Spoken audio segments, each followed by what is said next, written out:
This episode of Nintendo Pow Block is brought to you by, well, you. If you want to learn how to support Nintendo Pow Block and the Boss Rush Network, head on over to our Patreon at patreon.com/Boss Rush Network and see which tier is right for you. Thanks for your continued support.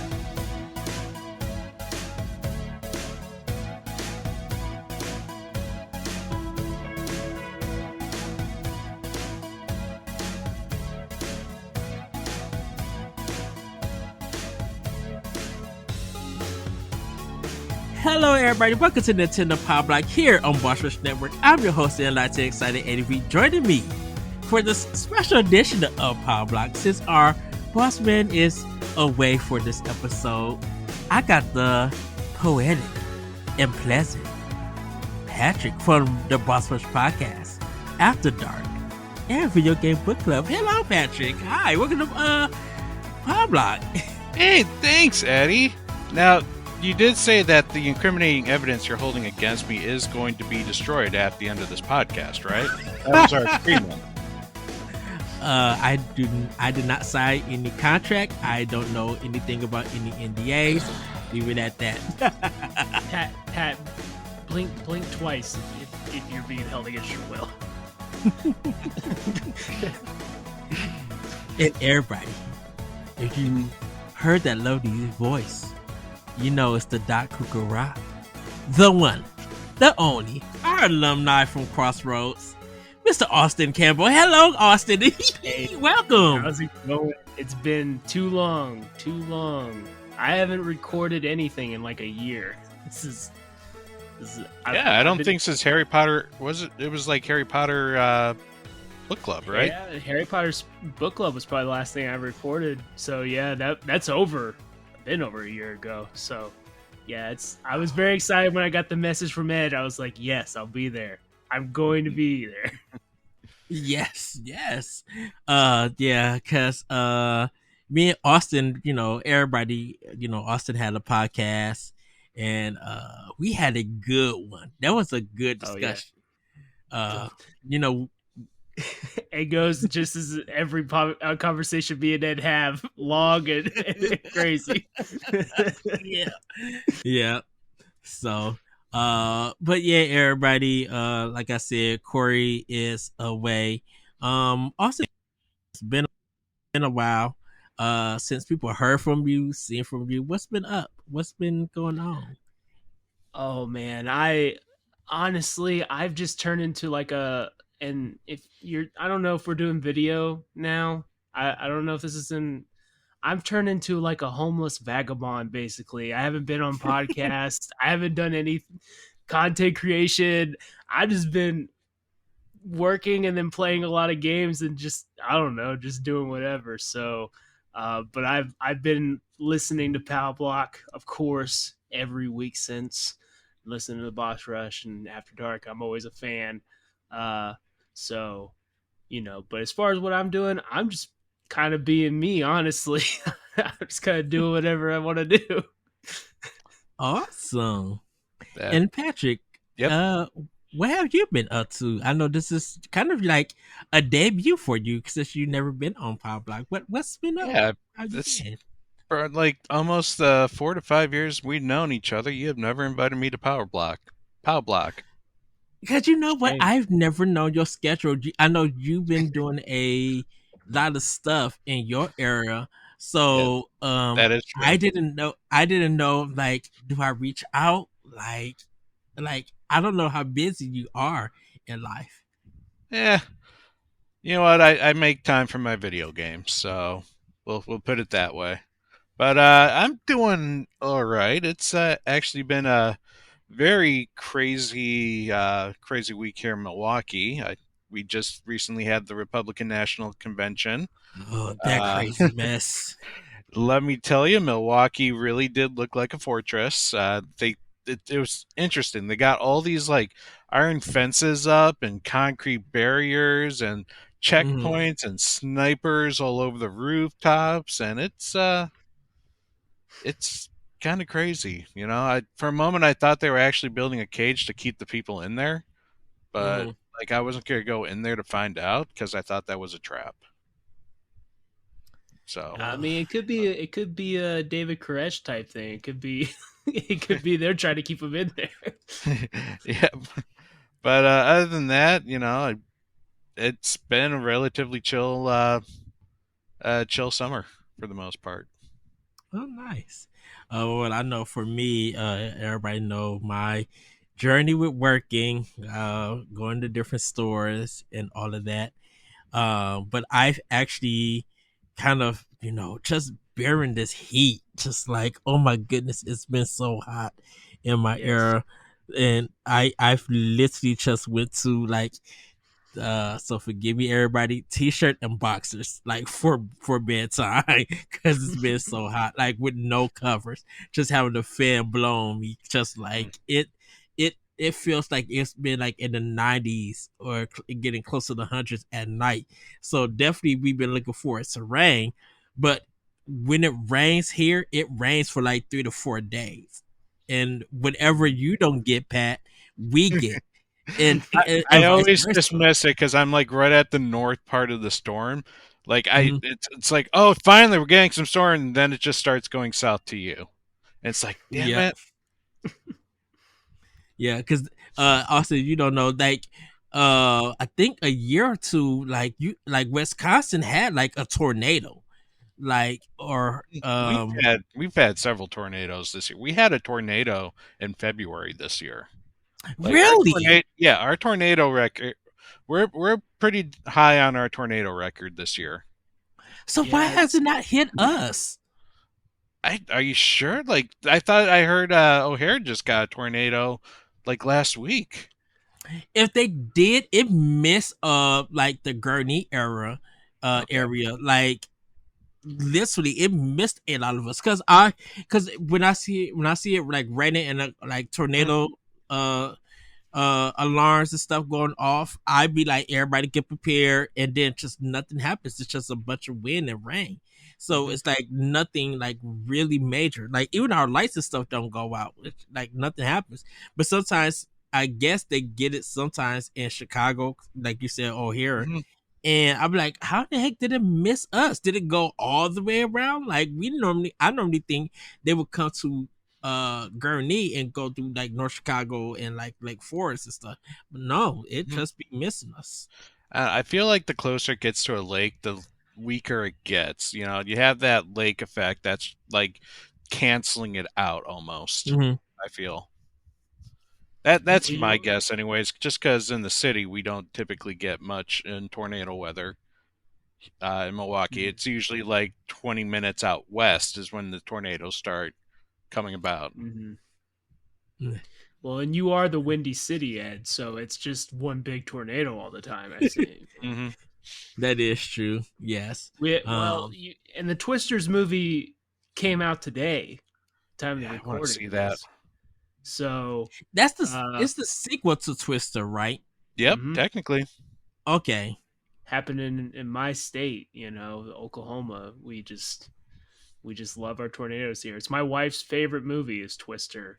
So It's a good movie. But Yeah, you know what? man, it's Yeah, been a while. here Eddie and I are talking about tornadoes, and honestly, the highest we get typically is like an F3. You're the ones that get the F4s and fives. yeah, yeah. We actually, I mean, I don't know. The biggest one that we had really near us was just a town to the north of us in Barnesdall, Oklahoma. I mean, just a very small, and that tornado was huge. And it started from the lake that's in my hometown, and then it started heading towards this way, and then eventually just kept moving north and north. So it missed us, but yeah, we're all. I think everyone's on the high list as far as like tornado records go, but we Mm. were way up there. Like we were like double our amount by like April. By the time we got to April, we were already double the normal rate that we were Hmm. in April. So Yikes. crazy. It's been wild. So I I would literally be scared to go through a tornado. Like the first thing I'm grabbing is my Switch and the Pro controller and my shoes. It just going downstairs. Uh, so well, you guys, how about we get into some housekeeping because we got a show. We actually got a answer to something that Nintendo kind of teased last week. So let's get into this housekeeping. If you want to support Nintendo Pow Block and our other podcasts, you can go to our Patreon at patreon.com/Boss Network. Subscribing to tiers on our Patreon can grant you perks like the new exclusive pre and post shows, actually the post shows for Pow Block, voting rights for Spoilercast, and video game book club, exclusive question threads for Spotlight Podcasts, early access to After Dark, and more. As always, though, your viewership and listenership is enough for us. Subscribe to the Boss Rush Network on YouTube and like this video. If you listen on Apple Podcasts or Spotify, or even if you don't, leave us a rating and a nice review on those platforms. You can find all of our banters, features, listicles, reviews, and more on our website, bossrush.net. So you guys know what time it is. It is time for, and you know, we got the Midwest in the house with Milwaukee and Oklahoma. Snacktendo! Whoa. If Cool. if the Midwest knows anything, it's how to snack. That's for sure. Oh yes, yes. Yeah. Well, Patrick, we're gonna start with you. What you been snacking on? Well, I have a bag of peanut butter M&Ms, but that's just normal snack. I would say the most interesting thing I've eaten within the last week was McDonald's just released a new McFlurry, the Kit Kat Banana Split McFlurry. Oh, I seen that and I haven't tried it yet. Yep. You know, I've been digging their new McFlurry creations, but I will actually put this Kit Kat Banana Split McFlurry down at kind of towards the bottom of a good creation, mostly because Ooh.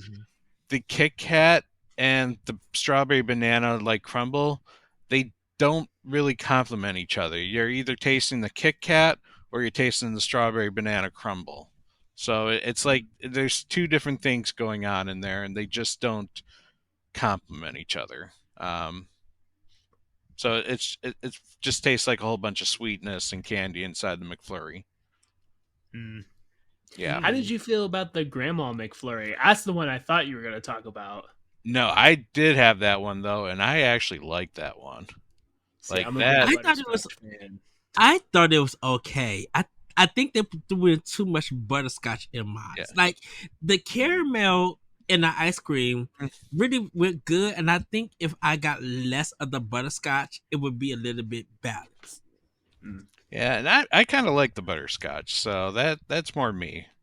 I will say my favorite one I think was I think it was called the strawberry shortcake Mm-hmm. a long time ago, and that one was just like strawberry crumble. That one was delicious. I wish they bring that one back. But in the meantime, we have the strawberry banana Kit Kat. I just need them to make a McFlurry and then just dump a strawberry cream pie in there, and then just call it good. Just call it good. I I love the strawberry cream pies at McDonald's. Love those things. They are good. Yes, they are like bomb big. I would say. Like if they don't have any apple pies and they got that one, I go for that one. I bet you can make them make that for you. Well, I don't. Trying to see if they would do that, because the only thing I'd worry about would be breaking the machine. They'll say the pie It's machine. McDonald's broke. when they don't bring the machine. Yeah, So, very true. all right. Well, Austin, what have you been snacking on? What's been up with the Oklahoma snacks? You know, I've really been trying to slow down on snacks, but I got two things I'll bring to the table. One, I went to Costco for the very first time. And let me tell you, there was a lot of snacks in there that I was all about. I found some things called yogis. There were these fruit candies, but they're supposed to be good for your it's got probiotics in it. It's supposed to be good for your digestive system, and they're covered in yogurt. Those things are delicious. Even if they weren't good for your stomach, I would eat all those up.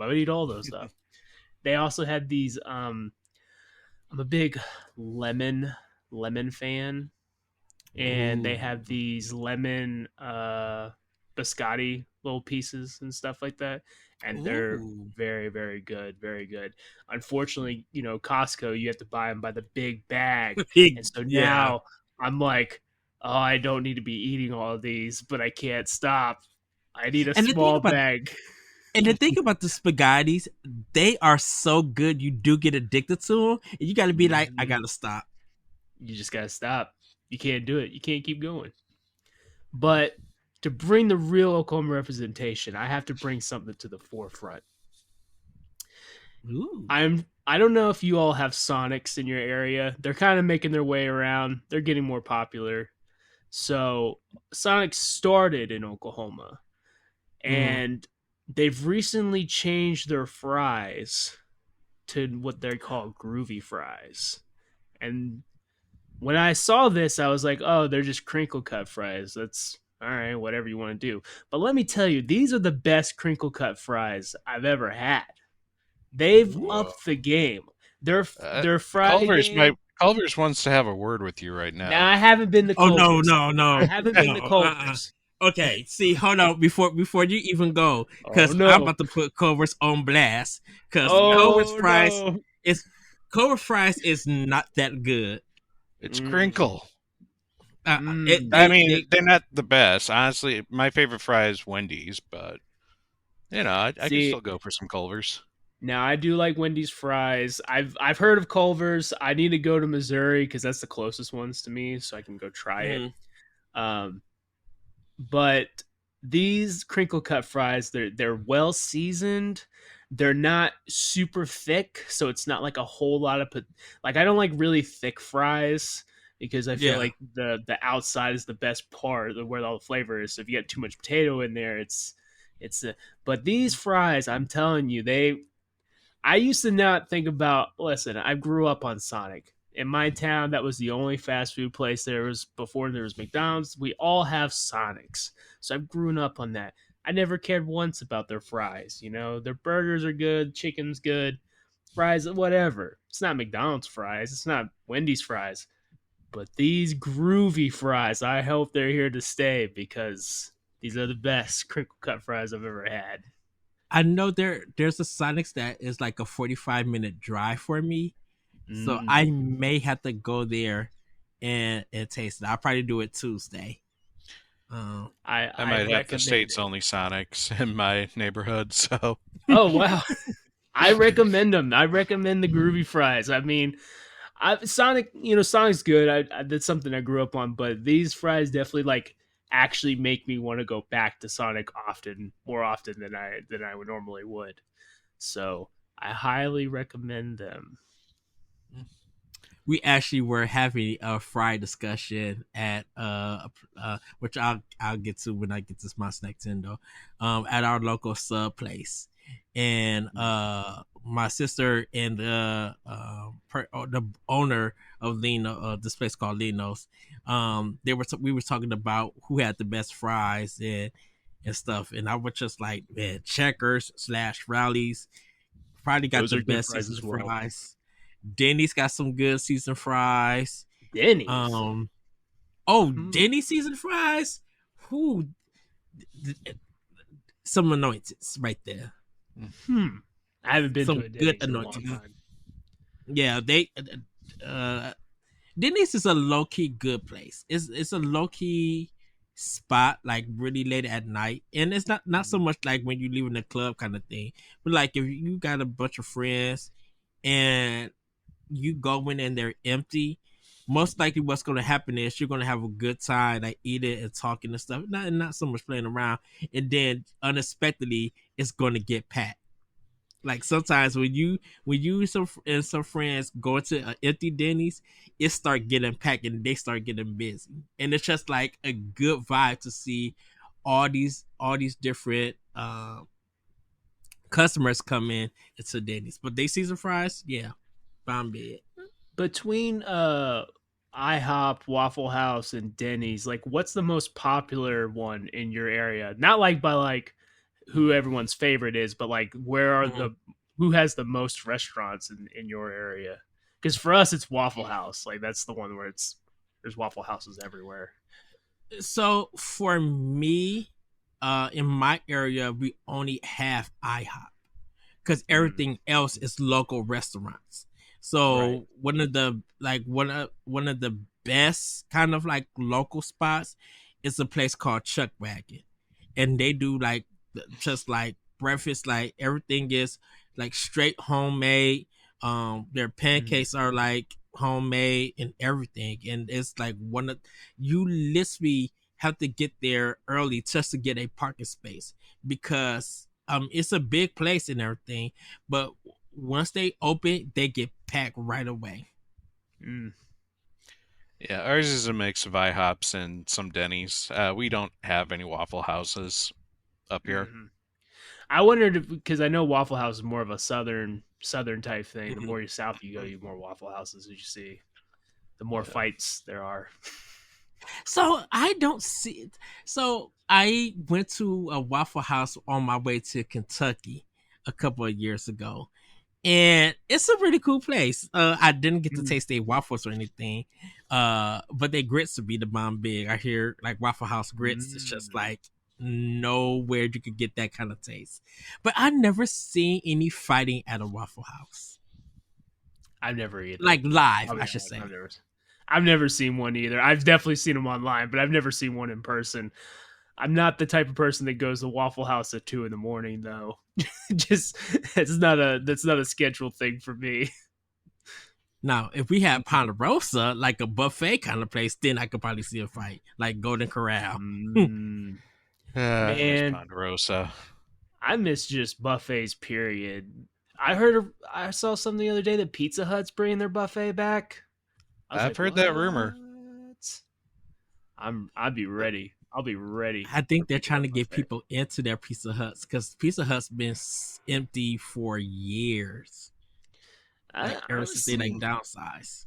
Pizza Hut out of all the chain pizzas is not great. Hasn't been I- great for a while. I appreciate their stuffed crust, like being the original stuffed crust, but Mhm. there isn't much that I appreciate a Pizza Hut other than that. Yeah. And I used to actually work for them. See, Corey gets on me, and Austin, you probably hear that I still enjoy Pizza Hut. It was to me definitely in the 80s. It was the spot to get like your pizza and like your little side salads and stuff. But it was always going to the little arcade when you go in the door. Oh, So yeah. you would play like the Player's Choice games. I would get my 50 cent and play Double Dragon. But I've loved Pizza Hut ever since I tasted it in the 80s. They made a change to formula a little bit, but like my stomach could not stand Domino's. And it didn't get until they changed their whole recipe and Domino's now became popular that I could eat them and everything. Yeah, same with me. Oh, sorry. Same with you too. Same with you too. Well, 'Cause yeah, when I was a kid, Domino's was like horrible when I was a kid. I had Domino's when I was a kid. I was like, this pizza's actually trash. Like as a kid, I was like, no, this isn't right. But then when they revamped, they really revamped. Like they they fixed it. They like put that garlic butter all over everything now in that pizza. Oh, it just like amplified it. Dude, when they did the $5.99 deals, like 2 for $5.99 each, that just blew them because like who was going against Domino's once they did that? Like nobody was really talking about Pizza Hut. If you had like local pizzas, maybe them, but like chain pizza, you like Uno's was gone, so you really couldn't go there. Papa John's is way too expensive now. It's like $30 a pizza, and it's like, dude, this is literally fast food pizza, and you're charging $30 for this. Right, and the only time people were actually getting Papa John's is someone else ordered it, like for a birthday or for a sports event. Like other than that, nobody was ordering Papa John's, and this is even before the owner who should not be named, Shaq John, Shaquille O'Neal. What's his name, John? Racist remarks and stuff like exactly. Like no one was like really eating any of his places. Like Sbarro's, that's mall pizza, so you kind of had Yeah. no choice if you feel like pizza in there. But like that's that brick hard pizza that you can murder somebody with. You know, Quiznos, give or take Wait, why that Quiznos comes had in. pizza? Yeah, they used to have a pizza sub and Oh, everything. pizza. Okay. And Yeah. So it's just like, but yeah, once Domino's changed their formula and they gave that price of $5.99 each, everybody was just like, I'm about to order me some pizza and get some Domino's. And it became really hard because once like the college games and stuff were going on the weekend, Domino's was making bank and everything. Babe, tonight we're not getting the $5 hot and ready at Little Caesars. We're gonna splurge and get the $5.99 at Domino's. Now, Little Caesars is not. Little Caesars probably depends on where you live at. It depends. I do like our Little Caesars that's near us. I like mine's it. a ghetto, so that it's That seriously usually means the best one. No, this is the ones where literally the staff is always in the back for like 15 minutes while you're standing in the front waiting to have someone talk to you, and they look at you and then they just go back to doing whatever they're doing. It's like, dude, take my order. That's our churches, man. Church's chicken. Every church's chicken down here is so terrible. Every time, it's like, do Eddie? What is this, a front? Is this a front for drugs now? Like, what's going on? Our chicken spots. So like, Popeyes is always packed. We just got Wingstop like a year and a half ago. So like, that's the only place to like really get chicken because you can't get the Popeyes. Like our Popeyes drive through be so filled, people be blocking lanes. Dang. Which is blocking entrances, gas stations, the place to get to Wingstop. Like they be far packed, and I'm like, come on, y'all. That's like Chick-fil-A here. Like Chick-fil-A, until they started doing like 3-lane drive-through lanes, was like all the way out in the road in the stoplights. It's like, come on, people. Like I like Chick-fil-A, but it's not. I ain't waiting for 30 minutes, and their lines go fast, and it's 30 minutes. We are getting a Raising Cane's up here. Oh, we got it. We got one. I'm a fan. We got two of them. We got one in Gurnee, close to Six Flags, and we got one close to me, in Waukegan. And I gotta say, it's very disappointing. It's not all that. Interesting. Okay. It's the sauce. If it wasn't for the sauce, I heard the sauce. The sauce. I heard about that sauce. The chicken, honestly, like, okay, the chicken is not well seasoned. It's not really seasoned at all. The breading is nice. I need you to preach right now. The breading. So this is a white man's chicken. Yes. Okay. The cut of chicken is really good too. Like they don't even use like tender meat. Like they use even more tender than tender meat. So it's a really well cooked chicken piece. It's just not seasoned. But that sauce is all you need. If you go there and you don't like the sauce, don't even bother going there. Don't exactly. The fries are okay, but that sauce is what carries it. It's honestly. Yeah, I would definitely hit it. Yeah, I just heard so many great things about it, and then I tried it. I'm like, where's the flavor at? That reminds me, Walmart now has a mock of the chicken sauce from Cane's, and I got a bottle. I finally got a bottle, but I haven't got to try it yet. So if that works, I don't even have to go to Cane's anymore. I can just use my own chicken strips. Well, I'll talk. You probably heard me talk about this, Austin, but the Jack Daniel's honey barbecue. Oh yes. If you see it, pick one up. Not now, only is it the bottle? Is it the bottle or is it already pre-made? No, it's a bottle. It's a bottle. Okay. I mean, it's already pre-made, but it's a bottle that you could pour. Man, I literally the nuggets from Burger King, Wendy's, McDonald's, all of it tastes good with that Jack Daniel's honey barbecue. I was just like, oh, this might be the sauce of the summer. Like I do still have to try it on hot dogs, but it may be the sauce of the summer. I will try it, but I'll let you know that I'm very in Oklahoma. We have it's in all the Walmarts. You might even have it in your stores. I don't know. It's called Head Country barbecue sauce. And Okay. it's in Walmart's here. I don't know if they're Walmart's, but it's a local barbecue sauce. It's made in Oklahoma, and I've never found anything that beats it. I've tried.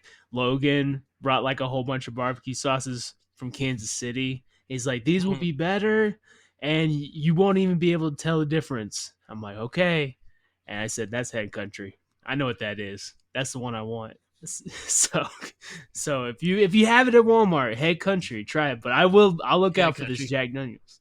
I'll look out for we got a Walmart just 15 minutes from me, so I'll try them out. If not, there's one like in Gurney by Six Flags, and I'll try it there.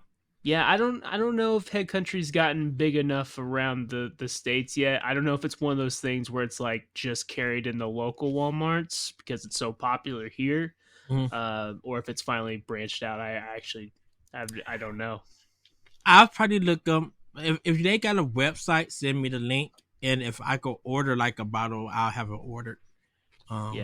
Just don't bring me that Sweet Baby Ray stuff. Get out of here with Sweet Baby Rays. Get out of here. So, can I tell you with Sweet Baby Ray? Can I tell you with Sweet Baby Rays, it is good. It's kind of now like a backup barbecue because there's been so many barbecue sauces that came out and that's beating it. So it really just depends, like if it's a backup. Like if you just ran out of barbecue sauce and you got that, it's a good backup. That's pretty much it now. Give me McDonald's barbecue sauce over Sweet Baby Ray's. Just give me a McDonald's barbecue packet. I'll be okay with that instead. Well, for me, I finally tried Blue Bunny. And I had the cherry chocolate twist. It's like chocolate ice cream and cherry flavor ice cream mixed together with fudge like in it. It was okay. I didn't really get the cherry flavor. I thought the cherry flavor was gonna be strong, but it wasn't. So I got mostly like the fudge in it was really good. It reminded me of like Hershey fudge, but it was really good.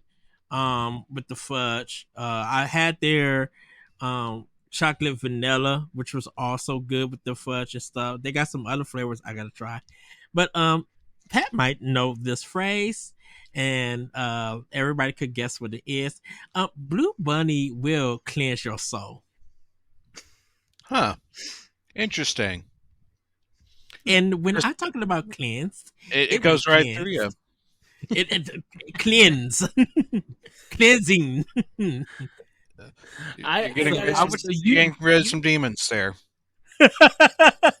Yes. So you've never had Blue Bunny at all? No. Okay. No. Okay. I don't eat Blue Bunny because if I eat ice cream, it's gonna cleanse my soul no matter what.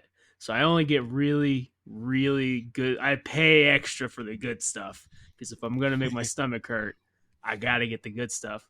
And Celeste, if you're listening, you know what I'm about to say. Blue Bell ice cream is the goat. Goat.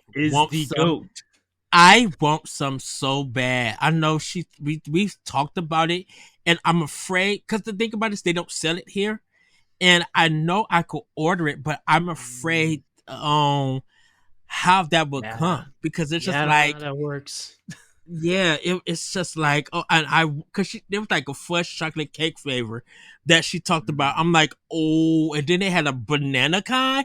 I was just like, I need this. Yep. Yeah, I was just like, I need this, and it was just like nobody would have it because Pat knows I go to when I come up to Wisconsin. What is that family store that I go to? Family store. Woodman's? Yeah. Which one? Woodman's? Woodman's, yes. Yeah.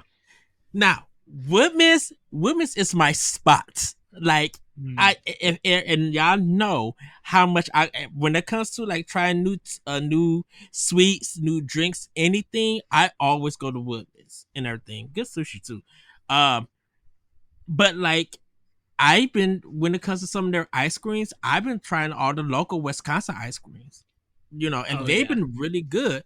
So it was just like I was looking for that ice cream, and Woodman's never had it. Like, and just no state in Illinois, city. There's no city in Illinois, no city in Wisconsin carry it. And I thought Wisconsin would carry it because of them being the home state of dairy and stuff. Yeah.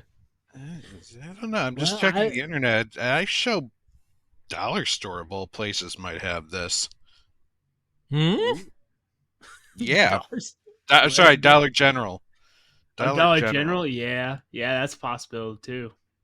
Mm-hmm. Interesting. Man. We have to make a stop by Dollar General up in Wisconsin. Yeah. I'll just go visit Pat and Shay and Jesse. Now I've just told you a bunch of like, basically I'm just selling Oklahoma food to everyone because Bluebell is also made in Oklahoma. So I'm just shelling out right now. But yeah, man, it's so creamy. It's, to me, like every other ice cream, like the Blue Bunny or anything like that. It just is like, no. What? It feels like Bluebell just has original flavors that no one else is doing. Like banana pudding, they're the only ones that have it. I've never seen it in anybody else ice cream flavor. If either of you are Dr. Pepper fans, they have a Dr. Pepper float flavor, and it tastes straight like Dr. Pepper.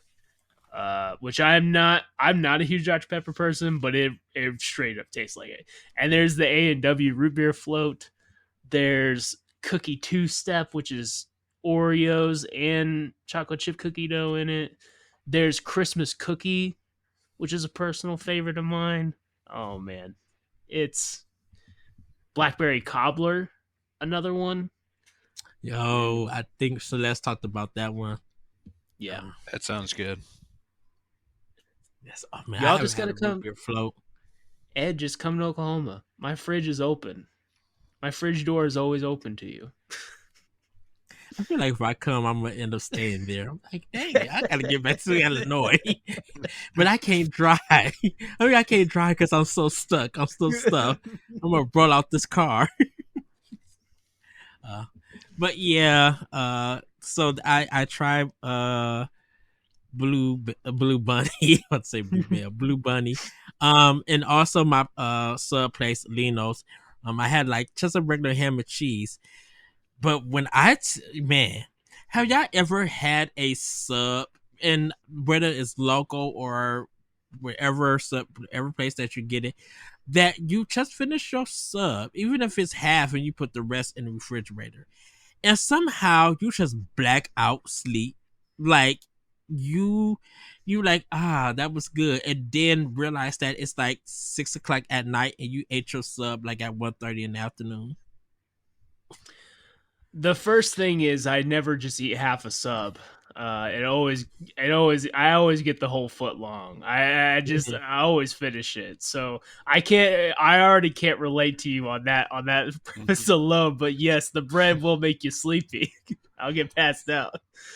For me, if I eat or if I fall asleep right after I eat, I get acid reflux. So that's no for me, bro. I can't do it. Yeah, I ate my sub. And it was only a 6-inch because I had ate something already, and so I was my sister was treating me out for lunch, so I was eating it, and the bread is thick, but once you put on that oil and vinegar and it gets soaked in that bread, it makes it soft and everything, and it's just like it gushes when you eat the meat and cheese and lettuce and stuff, man. And they really don't put no like mayonnaise or mustard, or they don't really put any sauce on it or anything. It's up to you if you want all of that on it. I ate that sub and just disappeared into darkness, and I was off all day, and I was just like, I woke up and was just like stumbling trying to walk. I went to the bathroom, went downstairs, sat on my mama's couch, and went right back to sleep. That sub knocked me out. It was so good. So yeah, everybody. That's our Snacktendo. We're gonna get into our next section, and that's playing with power. Austin, where have you been playing with power? Oh man. Okay. I'm on a Nintendo show, but I haven't been playing Nintendo a lot. Get out. At all. I'm sorry. Get out. Huh? That's I'm fine. sorry. You can talk about whatever you've been playing. Okay. Well, so Nintendo, so PlayStation's usually my main console. That's when I play games. I usually like to sit down and in my chair and get in the big screen and stuff like that. Which I know I can do that with the Switch, but the Switch is kind of like a pick up and play type thing where I'll just like get on there. Usually, I'm playing NSO stuff. Like I've been playing Donkey Kong Country. And Shinobi on the Sega Genesis. Like I've been playing just Nice. pick up and play games on the Switch really is kind of what I do. And then of course my wife only plays one game and one game only, and that's Mario Kart 8. So so Mario Kart 8 is like always in the rotation as well. I've been playing several games on PlayStation going through them. I don't know if any of these will interest you, but I've been playing Sly Cooper. Yes. It just recently came out. I've been playing Far Cry 6. I've been playing Tales. Interesting.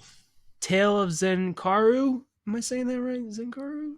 Zendara? Wait, you're talking Zendara. It was the Zao? Metroidvania that EA made. Zao 10 of Kandara. Okay. So I played through the first act of that. I've been playing Concord, and I've been playing college football. And I would say this about Concord: it's kind of getting a good reception. With everybody playing like the demo, with it or beta, or like the or trial. It's been getting a good reception. People just wondering, it's a little bit familiar, and they want to know when this game gets released, is there going to be more to it and everything? But they said everything, it feels really good. My worry mostly is, and here's my thing, I haven't pre-ordered it because I don't really pre-order games all that often, but the thing is if I'm going to spend $40 on a game that's online only, I really want to know that there's a fan base there. And unfortunately, I just don't know if it's going to be there for me to spend the $40 on. And if it was free to play, I would be more willing to like jump into it. But I played for probably 8 hours, so got really get into it. I played every character, getting good with certain different characters, and it's fun. It definitely feels kind of like a mix of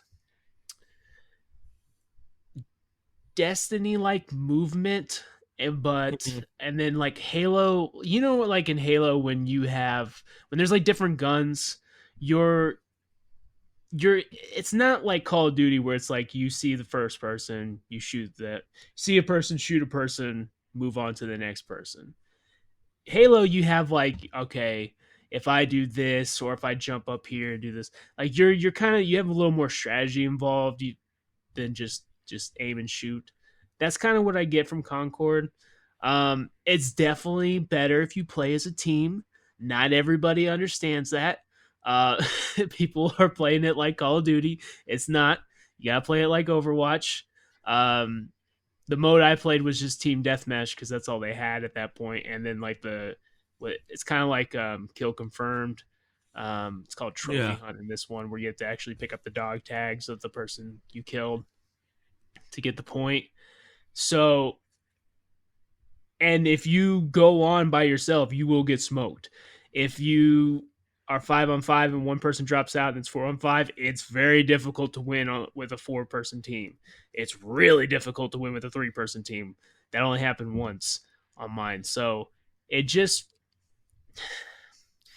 has a lot of potential there. I understand the character designs they're not as good as Overwatch. They look incredible. This is like a this is like it looks really good because it's like a PlayStation first party. They want to make the graphics look good, whatever. But to me, I would take the Overwatch more cartoony like characters that are well designed and have interesting things about them. They're all completely different from around the world, whereas in Concord, they're just kind of space people. they're kind of humanoid space like people, and it's just like whatever. There's some very good characters. There's some very annoying characters already. But and then balancing issues is going to be that's not a problem to me because those can be fixed. Every team based shooter, every fighting game, everything where there's different characters involved, balancing is going to be something you can fix. But I just I want to root for this game. I almost want to pay the $40 just to support them, but I just don't see the longevity. And as someone who has put 1,000 hours into Overwatch, 1,000, I'm over. I don't want to play 2 anymore. 2 has killed all my pretty much love to play Overwatch now.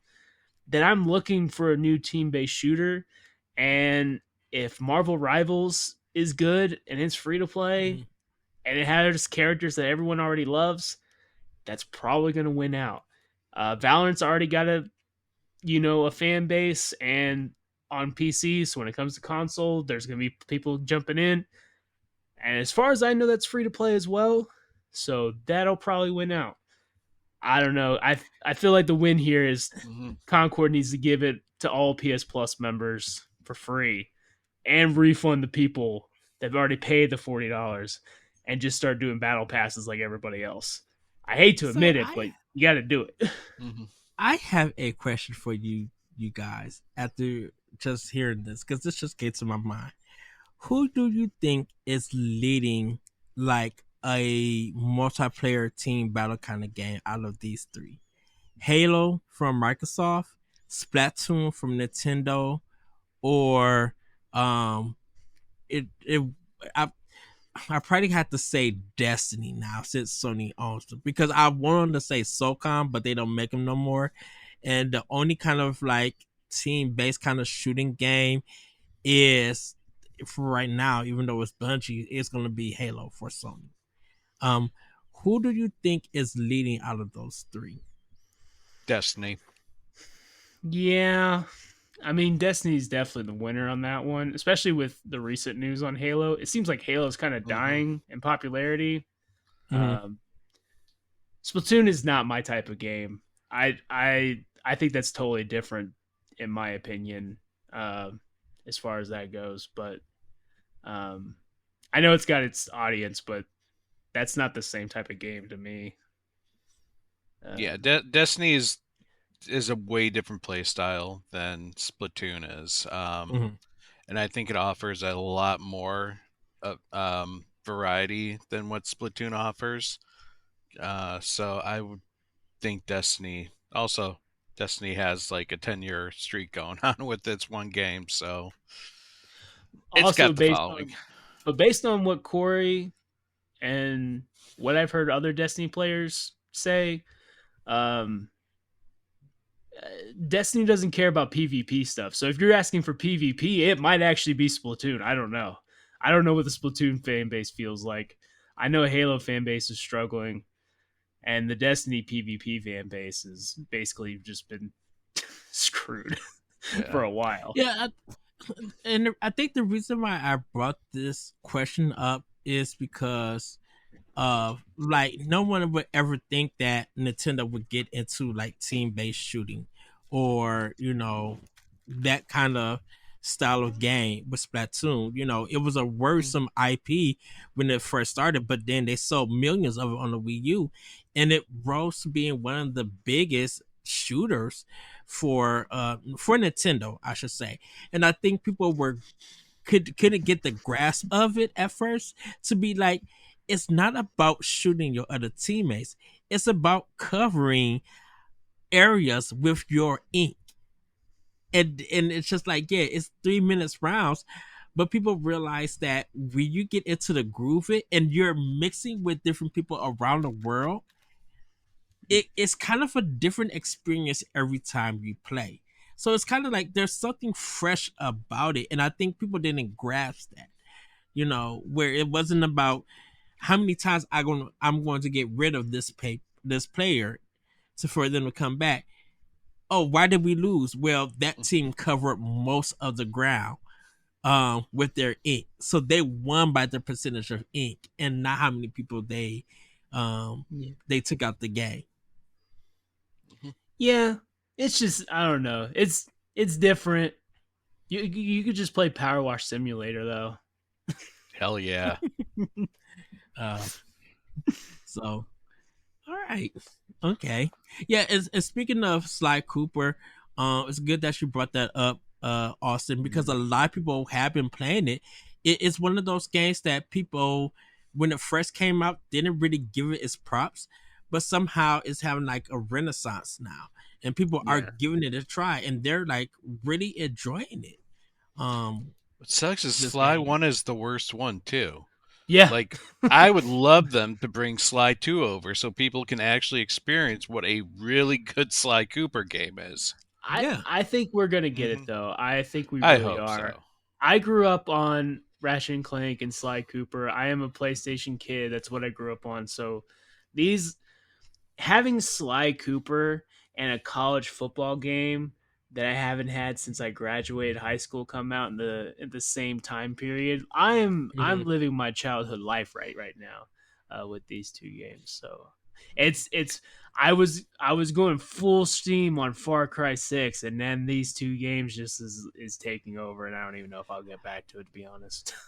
I had to return to Far Cry 6, and I think I'm gonna have to try to mainline that game and keep the side stuff to the because I'm like, that's the thing that happened to it. I brought it when I was with Jesse in Appleton, and I played it, and it was just like, okay, I could go for this, but other games started coming out, and I just took it off my Xbox and just like and just forgot about it. So I think I need to go back because I didn't really like 5. Yeah. 6 is good. I mean, it's got a good villain. It's got a good setting. The problem is, it is so freaking huge. Like, each one of those areas is absolutely massive, and eventually you just kind of wear yourself out and, go play something else. I love 5. 5 is one of my favorite games of all time. Like, I really like 3, 4, and 5, but 5 is one of my favorites of all time because I like cult stuff. I read about cults. I watch cult documentaries, so it was right up my alley. But 5, I probably platinumed in 40 hours. I'm 40 hours into Far Cry 6, and I'm in the first area, like first big area still, and or barely scratching the surface on the second one. So I'm like, man, I don't know. And to me, each area is like 20 hours each. Yeah. And to me, I no respect. Listen, I love Giancarlo Esposito. I love him. Yeah. But he to me is not a good Far Cry villain. He's a good like Ghost Recon villain. But so far in the story, he hasn't hit like the insane crazy level that I thought all the other villains hit. And maybe he's a different kind of mad though. He's more the ingenious and like sociopath. Yeah. Like he doesn't care about anything else other than him and his own. That's true. And I think the team at Ubisoft who made Far Cry 3 and put Vaz as the villain, like he is the expectation now for the Far Cry series. And it's just like people who talk about villains in that series now compare it to Vaz. How crazy are they, or can they outdo, I should say, Vaz? And for a lot of people, they're just like, no, Vaz is still number 1. But then he came out with 4, and Pagan Min, while not quite at Vaz's level, Pagan was still a very interesting villain. Yeah, I really, really like Pagan Min a lot. I think Voss might actually be my third. He's like tied with Pagan for me, which 5 is just the best. So you're Joseph Seed? I am That's your fave? I love everything about 5 so much. Cheeseburger. Did you play New Dawn? No. Okay. Because You need to play New Dawn. I do. I don't know why I fell off of it, because I did start it, and for some reason I'm like, I know that this is going to connect eventually, but it's not now, and I don't know if I want to go through this at this point. No, it's I would say New Dawn. Joseph gets what he deserves. It's very poetic. I need to do that, especially because in Far Cry 6 there's the DLC with him, with Joseph Seed in it, and Boss and Pagan Min for that matter. But I don't know if it's gonna spoil anything for New Dawn, so I've been basically just ignoring that DLC for now. But I think we probably won't see Far Cry 7 for a few years. I just have a feeling that that's the series. I think the one I know Assassin's Creed is the next one get after Star Wars Outlaws, but I think Assassin's Creed is the next big one. And then if they announce the Division 3, I think that would be like the next one, like the next big Ubisoft game. But Far Cry 7, I don't see it coming back to maybe 26. Yeah, I know they got two Assassin's Creeds coming out within this year and next year. Yeah. We won't see Division 3 for a long time. Yeah. Seeing what they did with the Heartland, something tells me Division 3 is probably a little ways away. Yeah. I would almost predict a Far Cry 7 before a Division 3. I can honestly say I really don't know what happened in the Division 1 and 2. I think those are games to experience, to have fun shooting with, because I do like it, that I do like the Division 1 and 2, but I'm just like, the story is not memorable at all in those games. Yeah, I don't really remember. I just remember having fun with people. I don't really remember anything about the story. See? Yeah. The only thing I remember is there's a turncoat agent named Mercer that is basically riling up all the gangs and kind of organizing them to attack the government, but that's what I remember. Yeah, I also should know me very well, but like, when I finally do get my PS5, it better say Ghost of Tsushima 2. That's all to it, because I would definitely get a PS5 for Ghost 2. Other than that, I could wait. I could wait. I mean, I'm hoping PS5 Pro is a thing and we get Ghost of Tsushima 2 announced with it. I mean, it's coming. We know it's coming. It's just a matter of when. I really don't think I don't think there's going to be a Pro. Well, no, I just mean Ghost of Tsushima 2 is coming. Oh yeah, we know that for sure is coming. Oh yeah, I'm hoping that hoping that a Pro is coming so we can get some like big announcements for it, like we did for the PS4 Pro, because that was when like Spider-Man was coming out and all that stuff. Sucker Punch would be insane to not do it. A Ghost 2. No, they would be insane not to do another Sly Cooper game. Yeah, that one sadly got pushed, but it's been confirmed that with the success of the first one, like Sucker Punch was told by Sony, you're making a sequel. That, man, Ghost of Tsushima, outside of The Last Guardian, Ghost of Tsushima is like my number 2 game on the PS4 era. That game is beautiful, and the way that they introduced, I'm like, this puts a lot of games to a shame. Like, I had to, I love Paper Mario, the Origami King. Trust me, I love that game. We know you fights about that game. But I literally had to put that game aside so I could finish Ghost of Tsushima. And I was just like, this game is just too drop dead gorgeous. Yeah. And I'm like, why is it running on this system? Same way that I kind of feel like with Series X with Hellblade 2. Just like, this game is gorgeous. Why no other game is looking like this? Like, Ninja Theory Cloud with Unreal Engine 5. I'm like, oh, y'all put this much at a very high level. Yeah. For this engine. Now, when I found out Nipsey you did Unreal Engine 4 with Pikmin 4, I was just like, oh, y'all gonna be a fool. If y'all continue to use Unreal Engine and these developers, oh, y'all going to be a fool with some of y'all games if y'all use with Unreal Engine. Yeah. A Zelda game in Unreal Engine 5 for the Nintendo team, oh, that's about to blow folks' minds. To be like, Hey, why is this game looking like this on a least powerful system? Why is it running like this? Why is this?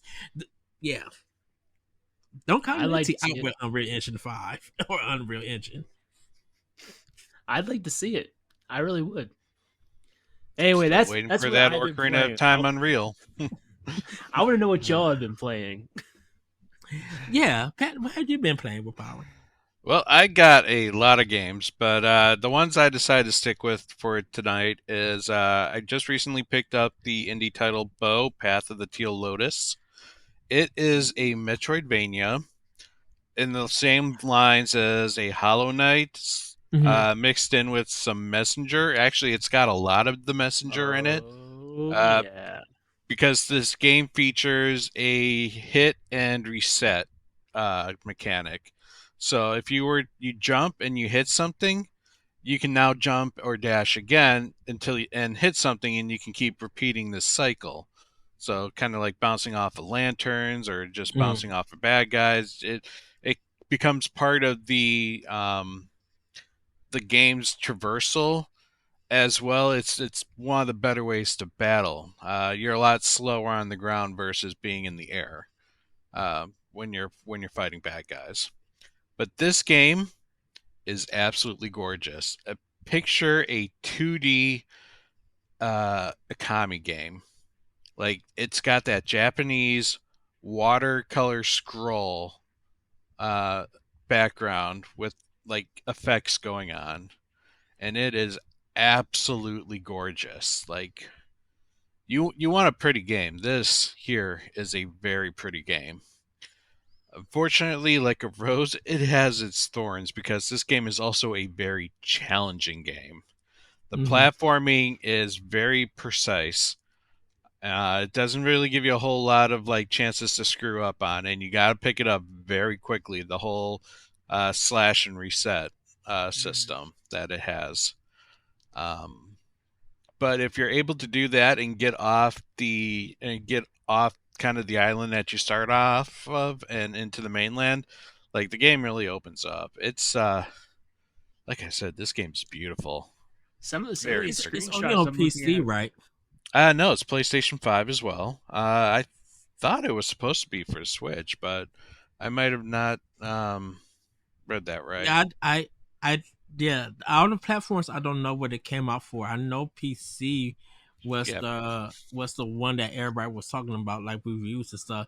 But I didn't see any console releases. Go ahead, Austin. Yeah, I'm it's sorry. Nintendo Switch, PlayStation 5, Xbox. Yeah, it's Some of everything. these screenshots are giving me Okami vibes with like the watercolor Japanese picture. It looks really nice.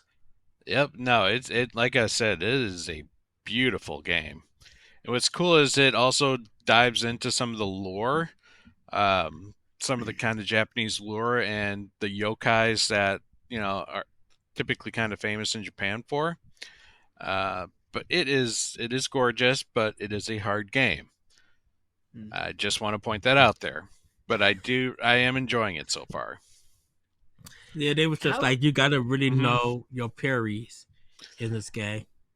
This one actually doesn't parry. There's actually a game called Nine Souls, which is kind of the same similar art style, which is That's more. what I'm thinking That's of. the It's parry. Nine Souls. Yeah. Nine Souls is the parry one. This one you don't parry. This one is strictly hit and dodge. Yeah. But also, oh, go ahead. How many Metroidvanias have you played that have come out this year? Because if I remember correctly, you did play Zao, and you did I did play Zao. Prince of Persia. Prince of Persia. I did Prince of Persia. I did Metroid Zero Mission this year as well. Yeah. I finished that last week. I But played a beat little bit of Metroid Zero. Ultros. Yeah, I played a little bit of Ultros, which was from Kepler Interactive. That one I didn't really get too into though. Mm-hmm. Like I want to check out Nine Souls. Like there's a lot that I still want to check out, but I would say I've played at least 4 or 5 Metroidvanias so far this year. I would But say it that's just okay. seems I like like them. we're getting a lot of good ones. I feel like Hmm. Metroidvania we get a lot of, but this year we've gotten a lot of good ones that I are agree. that stand out. Yeah, I did Luna Nights, um, Castlevania Symphony of the Night, Hmm. uh, Metroid Zero Mission, and then I did some ones that was in my backlog that I had and stuff. So I did about 4 or 5. Empress of Persia, I did. Hmm. Oh, Animal Well is the one I did too. Oh yeah, Yeah, you can Animal throw Well. That's Animal another Well one. onto that list as well. Yeah, there's there's a lot of good ones. Mm-hmm. I did pick up a new Nintendo game though this week. I did pick up the Nintendo World Champion NES edition, and Oh I Nice. yeah. got the deluxe edition too. So I got the package that comes with a golden cartridge that has a stand, so it's just you can set it up. It comes with a pin set, and these are some really beautiful pins. They're shiny. They're just like, mwah, they're gorgeous. Comes with a lot of postcards that look like old NES box art, and of course, it comes with the game. This game reminds me a lot of the Nintendo Remix, the NES Remix games. Mm-hmm. If you remember those back on the Wii and also the 3DS, where they are short little mini games where based off of like mechanics from the original like NES games. There's 13 I think on World Championship, ranging from Mario to Kirby. Um, and the idea is to complete the goal that the game sets for you in a quick amount of time. And then the game will grade you. And with the grade, you unlock some coins, which then you can unlock more speedrun challenges. You can unlock player icons for your like character card, as well as no, it's levels and icons are typically what you unlock with the coins. But some of them, like some of the icons, can cost like over 1,000 coins, and you need to kind of build that up. But the idea is that you play and you just want to try to better yourself. Like Mm-hmm. you can go all the way up to S rank, and it's like okay, so I did this and I shaved like a couple like a second or two off my time, and it gave me a rank from ranging from A now to an A plus or an A plus plus. And it's like what else can I do to like shave off some more time so eventually I can get this S rank. Now the S rank obviously is for like the most like almost perfect runs. You don't really need to be that good and able to unlock pins in the game. You just need to beat the level on an A or higher. Mm-hmm. And the challenges range from easy, normal, sorry, no, not easy. It's normal, hard, master, and then let everyone has one legendary. And I've only done 2 legendary so far, and they've both been speedrun the game. So I have officially beaten Mario in just over 8 minutes now with my through practicing on this game. I've also beaten Donkey Kong in less than 90 seconds. Oh wow. I can't even do that. I'm like, oh my goodness. I'm so bad Donkey at platformers that I just hearing you say this, I'm like, that would give me so much anxiety. Just like I can't do it. No, that's the nice thing about it though. It's like I feel like there's a good lead up. Like it starts you off like in the Mario, it starts you off with get the mushroom as fast as you can. And then it could be, all right, well, get all the coins as fast as you can from this. Now you're in the hard stuff and it's like beat world 1-1 as fast as you can.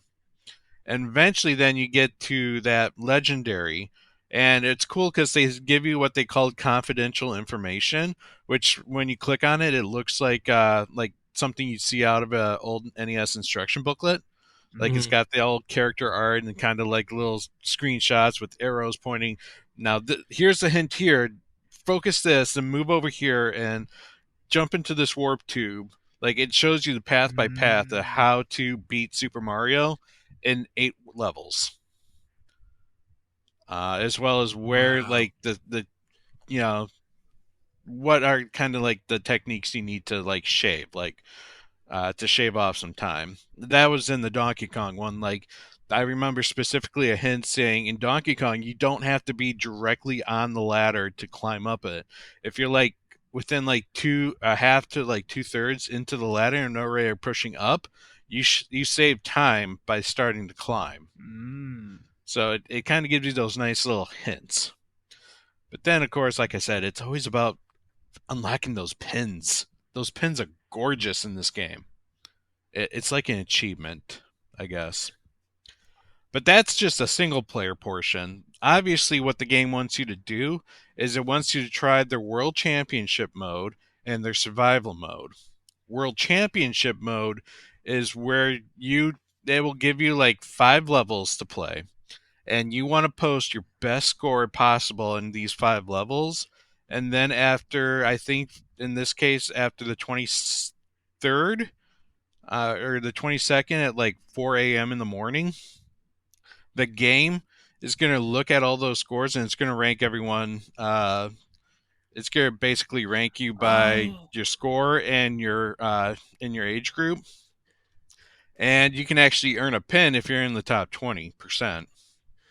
Okay. Okay. Yeah, I heard that there were no leaderboards and people were kind of freaking out, but it looks like you gotta wait a little bit for the leaderboards to kick in. yeah. The first competition is like 3 days long. So one like it gives you as many times as you want to practice and lower your score until you get to something you're satisfied, and Mm-hmm. then those are the ones that get posted and ranked against everyone else in the world. On the other hand, there is survival mode, which comes in a silver tier and a gold tier, and you're playing against ghost performances of people of similar like styles or a similar, I guess, rank.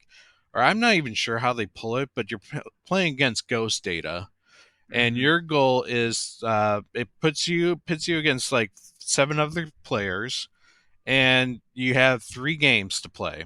And the play, like, it gives you what 3 games they are, but the order that they're going to give it to you is going to be random every single time. So it can work out to your advantage if someone really sucks at one game but is good at another. Um, so it gives you that in random. And so the first game, the first 4 players go to the second round, and then the first 2 players go to the third round, and then the first player wins. Mm-hmm. Whoever wins that. Um, and again, you can do them as many times. It will pit you against different people until eventually you can win yourself a cup. Uh, I spent about an hour last night trying to do the gold survival challenge, and I finally got very lucky because the person fell down a pit. And look, if you fall or get hurt, you don't like forfeit the challenge. It just kind of rewinds you back 1 second, but that's still 1 second that Right. that's time that's really crucial in the game if you're like trying to speed run. But yeah, it's fun. I see the I don't know how like well this is going to do in the future. Like they got to keep up because it's only got those 2 modes online to compare yourself to other players. And other than that, once you get your good scores on everything else, it's kind of one of those games that you just put aside again, which is sucks. But right now I'm enjoying it. But it's not something I see myself playing in like 2 months, if you get what I'm saying. Right. Yeah. Uh, Out of the you said there's 13 games on there. yep, So out of the 13 games, what do you think is the one that you're the best at? Donkey Kong. Donkey Kong. That's the I one you got went through down. every single challenge in the Donkey Kong game. S ranked every one of them, Dang. Nice. even the legendary at 90 seconds or at like 84 seconds. That's crazy. So yeah, but I yeah, it's respect got the speed challenge people. because I can't. I just can't. Well, like I said, that's the nice thing about this game is that you don't have to be a speedrunner. It helps build you up to that by giving you these smaller challenges to like perfect. And then, like these are little small chunks so that you don't feel like you just wasted so much time. You're literally building your skills on like a small part. And then like that legendary thing is like, okay, everything you just did, this is your test now. Use those skills that you learned on those challenges to complete that challenge. Nice. But yeah. And then also Power Wash Simulator just came out with the free Muckingham files, an aquarium and a submarine that you get to clean up, and it's fun. I like it. It's very relaxing. It's a great game. And every time they come out with new stuff, I have to play it. So, and better than I'm playing Splatoon. that. Am I right? A lot more relaxing than Splatoon. Instead of making the mess, you're cleaning it. But that's me. All right. Well, for me, everybody, I've been focusing more on Dragon Age Inquisition. I'm getting close to the end of this game. I've been spending a lot of time with it. I actually been enjoying it, putting work and focus into that game, because I had it for years. They had the expansions, like the DLC stuff, for like $4 on Xbox, so I got it all.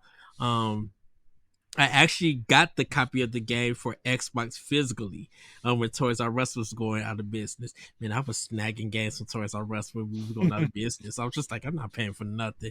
It's not thievery, everybody, even though it might seem like it, but we were getting rid of games that nobody wanted, and I took a lot of them.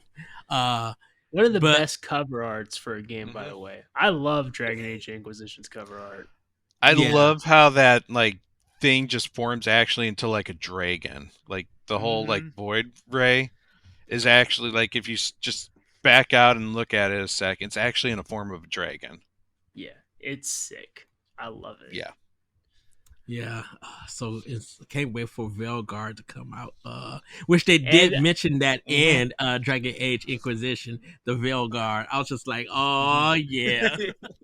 And I actually plan on following you. I was going to replay Dragon Age Inquisition for the new game coming out, but it was going to be my next open world game after Far Cry 6, and that's why I've got to get through Far Cry 6. I've got to just I've got to power through.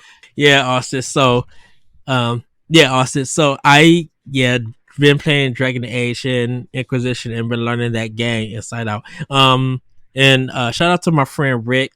On Twitter, he's been helping me. I've been DMing him for like questions and stuff. And he's been very expertise helping me get through some things. So I'm definitely enjoying it. Like, and I had to look up some of the armor pieces on how that works. And I found out like, oh, okay, so it's more of number and not by color. So I was just like, okay, I see it. Cool. That makes it easier for me to be able to do this. So, get my characters defense and attack mode up. So it's been pretty good. I've been I think I'm getting closer to the end of the game, but I've been doing so much side quest stuff and getting my power level up to open up new quests. And one of the side things that, even though I don't do it, was just like, it's 18 hours of gameplay. So I got to let that timer run down before I can get one of my people back and open it. So like, but it's been really good. So. Have you got to any of the DLC yet? Because not yet. The DLC. Okay. No, I'm going through the main game, and then I'm going to go through all the DLC after I finish the main game.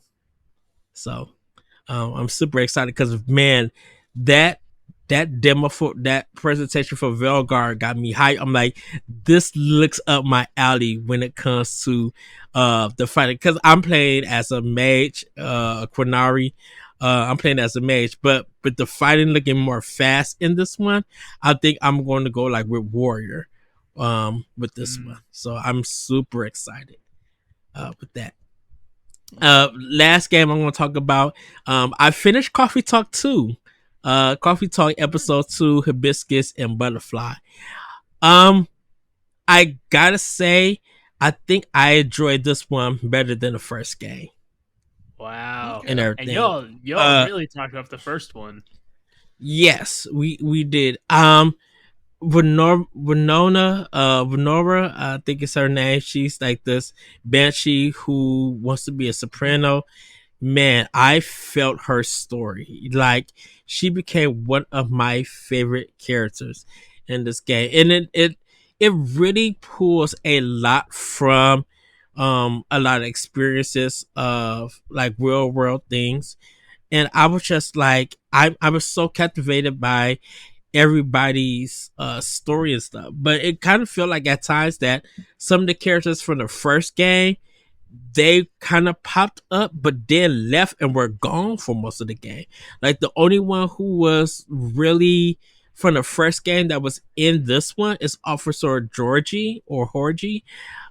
He's this black cop and everything, and he's on the this case of finding this vandalizer and everything, and you get to find out what that story is. And it kind of really feels like they were going for a new direction and a new story.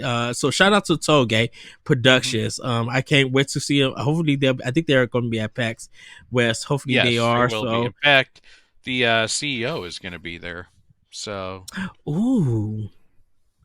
We're Yeah. excited, Chris. Is what's her name going to be there? No, The one that Lala's not going to be there. I wanted to thank her for like Coffee Talk. I don't know if she was part of that or anything, but I'm like, man, that gang, like Coffee Talk 2, Coffee Talk episode 2, I really was invested with Benora's story. I really was invested, kind of hearing like the story about this certain tree, that had a lot of history to it, and there's still a lot. There's some alien stuff that goes on with some characters, and it truly is funny. And I played this one on Switch, everybody, so there's no problem with it. Like it kind of, I think it works well across all platforms. Like, I didn't have no problem with the loading or anything. But yeah, I really was just invested, and I played it like I beat it in 3 days because I had to do some work stuff. And also Dragon Age was playing a part of it.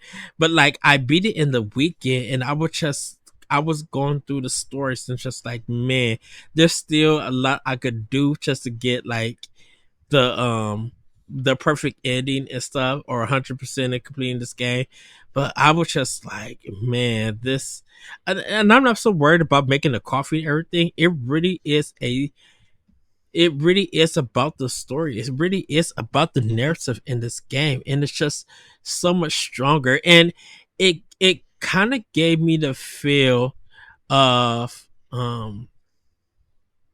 like, it kind of gave me the feel like this is a manga comic book in some sense, but it's a good manga that I'm reading with it. Like, it has a Japanese feel to it, and even a little bit of snatcher to it.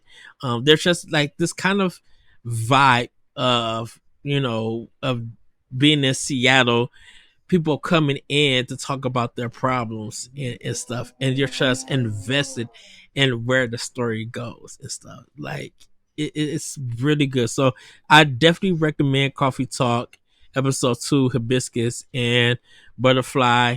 I know that people definitely want us to do a talk the walk for it, which would definitely be good for this game. And maybe we'll probably just have a natural conversation at PAX, because I think David finished it. I don't know if Stephanie played it, um, but I got to see who all played it, and I just kind of want to have a conversation about that. It's just Mhm. like when No, you're with a we narrative could game. definitely talk to. I could try and finish it before PAX, and maybe we can get Chris involved, the actual one of the writer or the CEO, and Ah, possibly one of the writers. yes, So, yes, I would love that. Yeah, and just like yeah, Coffee Talk episode 2. Um, man, goodness, uh, And and and we'll be in Seattle, and I've heard coffee is there. I've heard they got coffee there. yeah, I wonder who we're gonna run into this time at their Starbucks. well, I know Brianna White, Britt Barton, and was Susie Young. The three main characters from Final Fantasy VII are going to be there. Nice. Hmm. Yes. So Um. maybe we'll run into one of them this time. This Yes. Seattle trip is Um. sounding better and better. Did we tell you that we ran into Ben Starr? Yeah, I heard that. I was like, what? Hmm. What? We literally were in line just waiting for our coffee, and he walked in, and we was just like, wait a minute, is that Ben Star? And then Stephanie, Hmm. I love Stephanie. She just like, oh my goodness, that's a Ben Star.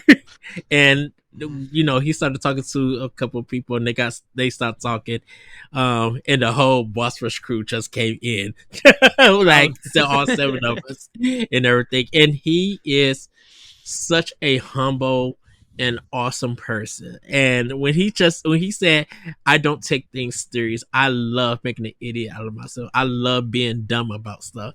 I was just like, I love him. Yeah, Ben Starr was amazing. I didn't even know that he was going to be at PAX, and him just walking into Starbucks like a regular person. I'm just like, this is insane. you No, know. Steph and I knew he was going to be there, so we kept an eye out. Her especially, Yes.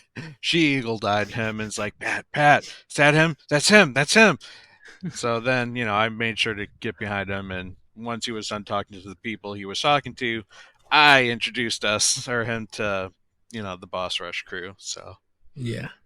I didn't know that Chad Caselmo.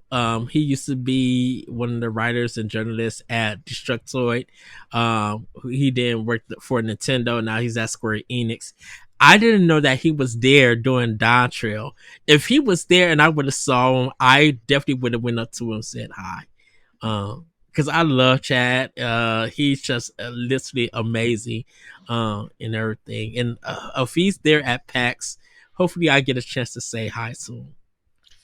well, I know Corey's going to be on Eagle Eye for Phil Spencer. He's going to be there for one day. On the first day, because he's the opening remarks person or the Mhm. storyteller or whatever they call them. So I'm pretty sure he might be on the floor for that day too, hopefully, but It'd be so fun if he we'll just try. walked in. If he just normally walked in to where we was at, just like, "Hey guys," I'd be like, "Hello, Mr. Spencer." I would be like, "This is huge," and just like, "Oh, we got to talk to him." I'm like, I don't want to even talk to you about Xbox. I'm not trying to. I don't care about Game Pass. I don't care about anything about that. What I want to know is, it's just like, how was your gaming life as a kid? Like, that's what I want to know about. I want to know his gaming life now. That's always been like my interest with like these media people and stuff. Mhm. It's like, how many hours Oh, of games do you actually get to Isn't play? can't you see all the stuff he plays on Xbox though? Like if I think, yeah, I think you can. He's a public, like, you yeah. can friend him but on Xbox. Also, I want what he had a certain T-shirt for not E3 for his summer direct for the Xbox showcase, and I wanted. I'm probably going to ask him, where can I get some of your custom made Xbox clothes? Because you guys don't sell them, and I kind of wanna. He'll probably laugh about that. I was just like, I know I'm on Nintendo, and I want everything like literally what Anuma wears. I'm like, I want that shirt, and then they'll sell it.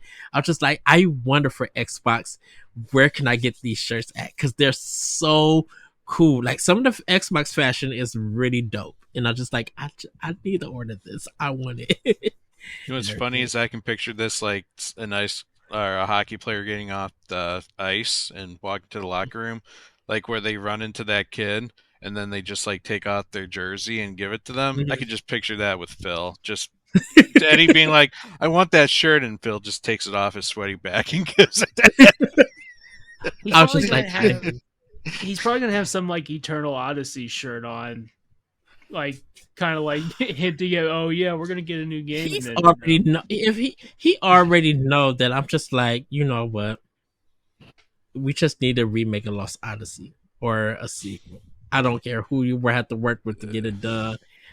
I know I told you that we're not going to talk He's about like, no, that he's like, I'm not going back to Odyssey. I'm not going back to Blue Dragon. He said that already because I know that was something people brought up. I one thing I definitely would give Phil Spencer props for, and I would tell him this if I ever said it. I was just like, how did y'all come up with some of the soundtracks for Forza Horizon 4? Because it's literally one of my favorite Xbox games, and the music in that game is bangers. I don't know who was the music director that chose a lot of these licensed songs, but man, like Forza Horizon 4 is just so good. 5 is okay. More I gotta play Motorsport, but like Forza Horizon 4, I'm like, oh, good googly moogly. And Gears 5, that game is ridiculously looking good. I'm like, y'all did this on Xbox One? Really? Insane on how good that game looks. and then ask Phil Spencer, why is Forza Horizon 4 taken off the store? Licensing, that's all.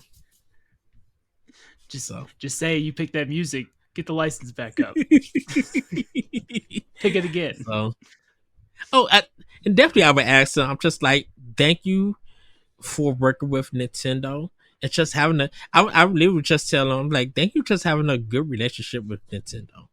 Like, I know I don't care if people call y'all competitors or whatever. I know it's all business and stuff, but I'm like, I love when y'all two work together and stuff comes out. I think it's one of the coolest things in gaming. So I'm like, I would just give them props for that. But everybody, Dragon Age Inquisition and Coffee Talk, Biscuits and Butterflies. So that's what I've been playing. I am gonna get back into some more Nintendo games.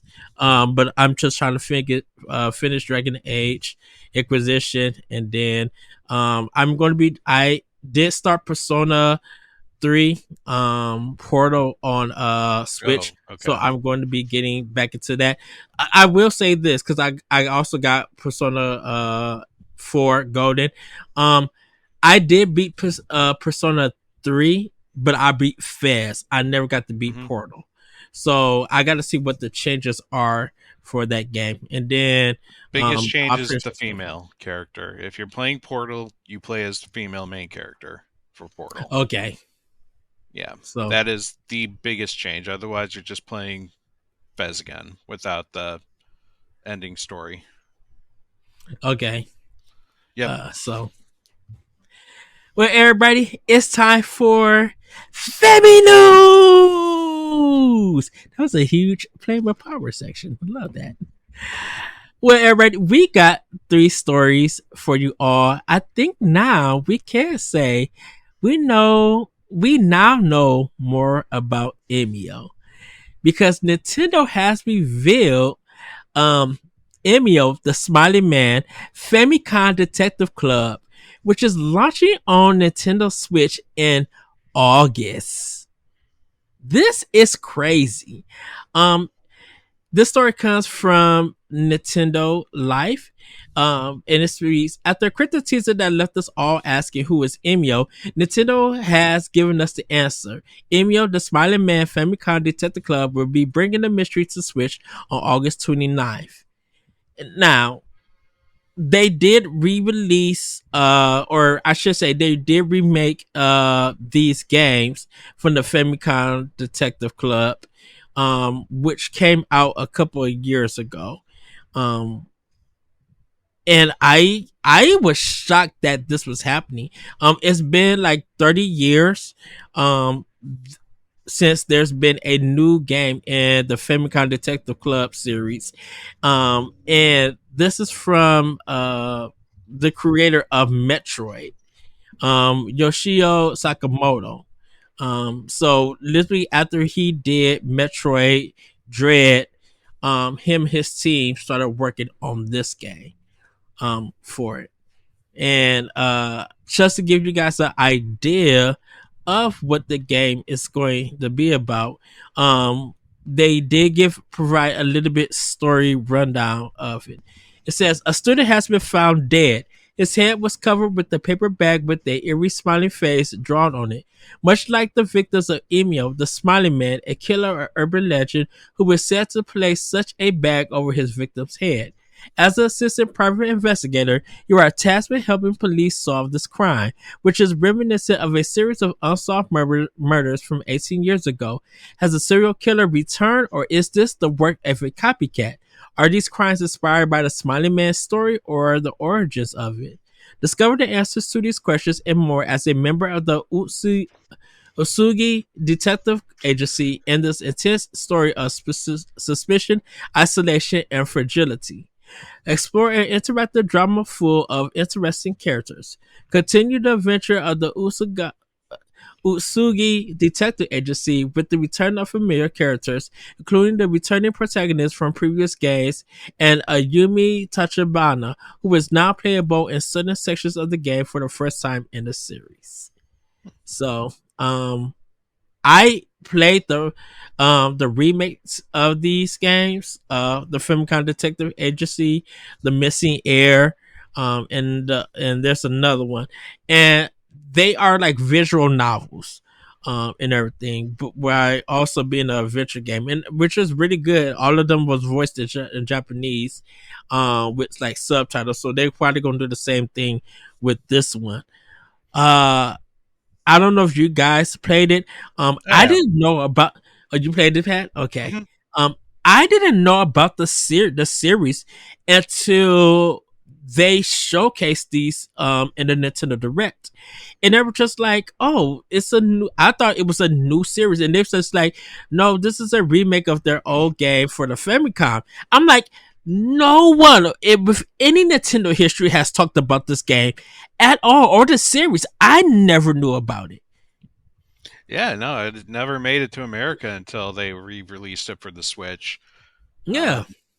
Um, I'm personally excited for Emio. And I even think the marketing was ingenious. Like, I know a lot of people are pissed off because they were thinking it was going to be some super like scary first person or super scary horror game that Nintendo was finally going to throw out there, and it turned out to be the visual novel. Mm-hmm. I do hope though there's some good quality of life improvements. Like, I want to know how this game looks.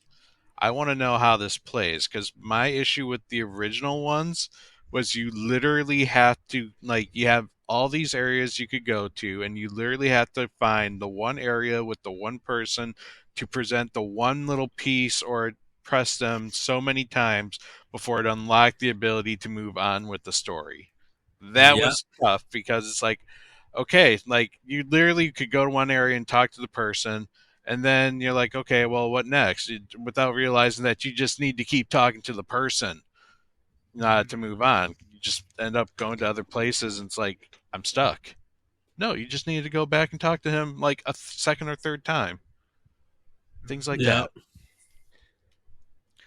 It sounds a That Yeah. little annoying. need to make that a little easier. What about you, Austin? Have you like seen the trailer that came out last week and then seen the new trailer? Or even as a PlayStation um player, this is kind of Nintendo's very own first M-rated game.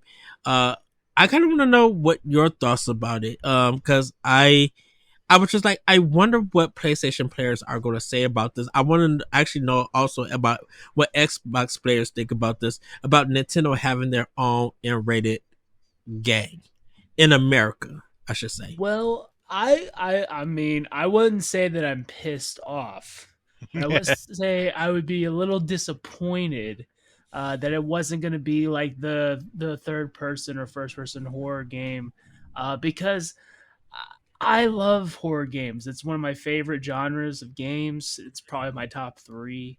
And I would say, with Resident Evil's been great, but with Silent Hill and Limbo, Alone in the Dark ended up not selling well. Evil Within's gone. It's not coming back, I'm sure. So with Tango Games being shut down. So for me, I was like, all right, let's see if Nintendo can bring that horror. I would be so interested in what a Nintendo horror game would be like. That's not Luigi's Mansion, which I no diss. I love Luigi's Mansion. It's one of my favorite Nintendo series. But so when I saw it was a visual novel, I was like, okay. I do remember the Famicom Detective Club games that got remastered. I have them on my Mhm. list of games to play. I just haven't. I don't play visual novels unless they're horror or extremely messed up. Danganronpa being one of my favorite series of all time. I love those games. Or Doki Doki Literature Club being one of my favorite visual novels. What was There's another. The people who made Danganronpa made a game for the Switch. Raincoat Uh, Raincoat. Master Detective Archives. And I've been waiting on that game because I knew eventually it would be coming to PS5, and it is coming soon, or it may already be there. I'm not quite sure. It's I know coming soon still. it's coming soon, so I've been waiting on that one to come to PS5 because I'm trophy boy. But so so I will check this game out. The stuff that Pat is saying about the remakes of the old ones makes me kind of not want to play them. Those that does annoy me. You might But, have to find a walkthrough to find the actual pressing points. yeah, It's a that good might. story. The stories are Yeah, good, but it's frustrating if you go into it blindly and you're trying to figure out how to get it to move forward. yeah. And, my patience level is low. But I was really excited when the preview came out. I was like, all right, I'm all in. This will be a day one Nintendo. If Nintendo come out with their own like Resident Evil type game, that would be a day one buy for me. I'd be all in for it. But it being a visual novel, it lessens the excitement, but I am interested, and I think the creature, like the horror character, looks awesome. The screenshots I looked on the store look really, Mhm. really cool. So Yep. I'd be all down, but being a visual novel, it's not high on my list as much as it would have been if it was I something else. think I think for me it's that, like I was telling Corey, I thought it would be like something Fatal Frame related. That it was going to Yeah. be Fatal Frame, Mhm. because if we want something horror from Nintendo, they're gonna go outside of it, because I would expect like Eternal Darkness 2. The Eternal Darkness series belongs to Nintendo, even though Silicon Knights developed it. So I would think that M-rated Eternal Darkness 2 would like be the game or be something like that. But I actually, when I first seen it, I thought it was literally Fatal Frame. It had Fatal Frame vibes to it and Mhm. everything. Seeing this man in a bag and his like business outfit, it really spoke Japanese horror. So Mhm. when I think of that with Nintendo, only thing I could go to is Fatal Frame and everything. But it wasn't that. You know what Yeah. franchise would be good if Nintendo that it's a franchise that I feel like if Nintendo wanted to completely change its direction, it would make a very good horror game. Pikmin. Yeah. Hmm. All those giant ass creatures chasing you around trying to survive. Yeah. Like watching your Have a Pikmin have just like get eaten up in like a gory fashion. ripped I was gonna apart say in have the shreds. Like, pigment be like a bunch of dead souls, like what are those things from Little Mermaid? You know, like the yeah, the little like algae creatures or whatever. yeah, just have a bunch of those instead. I could see No, that. they'd That'd be be good. I, they'd become the little ghost Pikmin from number I 4. I think that's what Pikmin 4, but the nighttime stuff. It's like I, yeah, I can see that. The Boo just make me laugh. Boo just makes me laugh, but Oh yeah. but doing some of the levels, it does get like a little bit frightening. But I think the most frightening thing is the Two Face from Super Mario Brothers 2 in US, The where you mask. get the key, the mask. Those are the horror elements. Those are the scary thing. Because the thing is, about it's just like, why are you chasing me? I want to throw the key. I don't want you on me.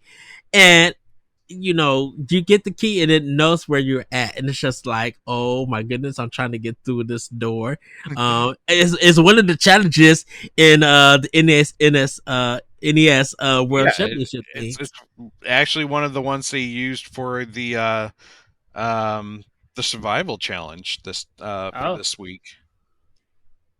But yeah, no, I know what you're talking about. And then when you like later on in the game, when you see the locked door and you're like, damn it, there's going to be a key, which means there's a mask.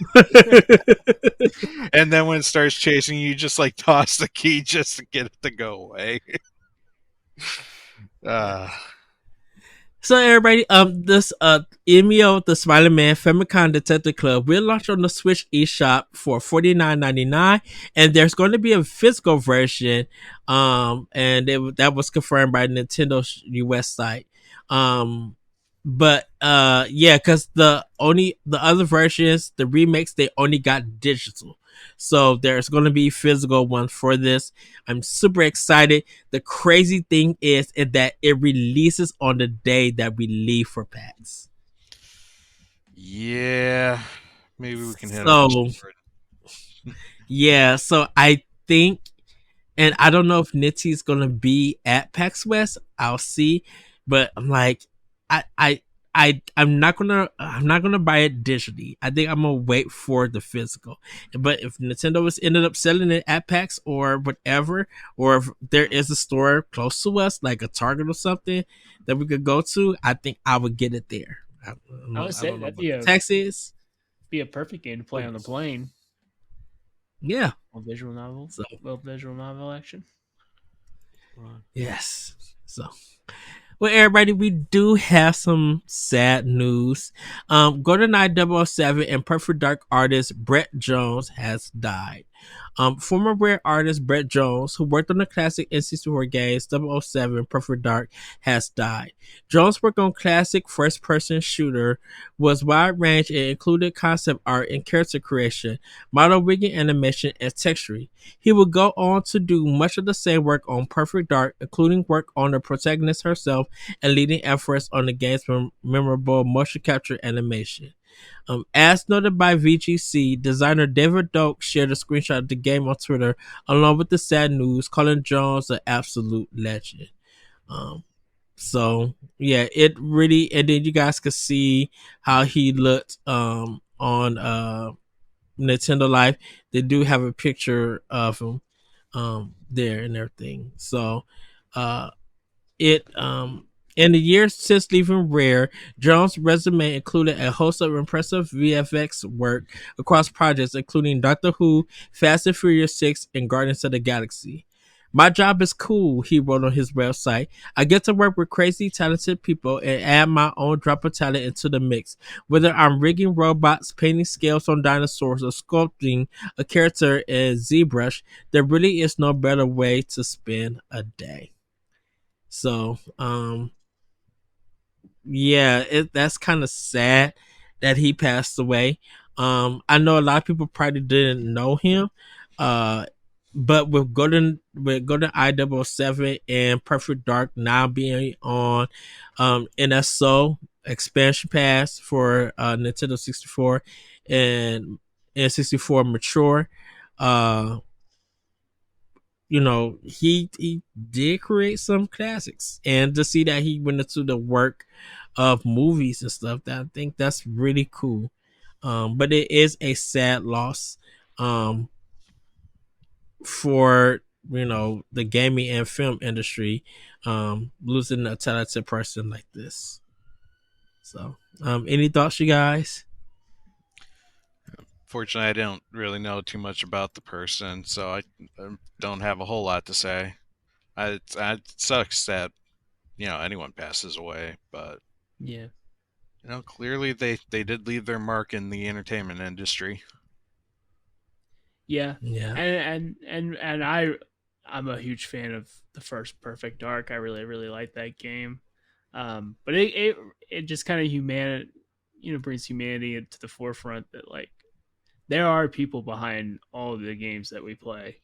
Um, there's real people with real lives and real family and real problems like everyone else does. And so just remember, if you're listening to Nintendo Pow Block, you probably don't do this. But if you're gonna leave a hateful comment, just don't.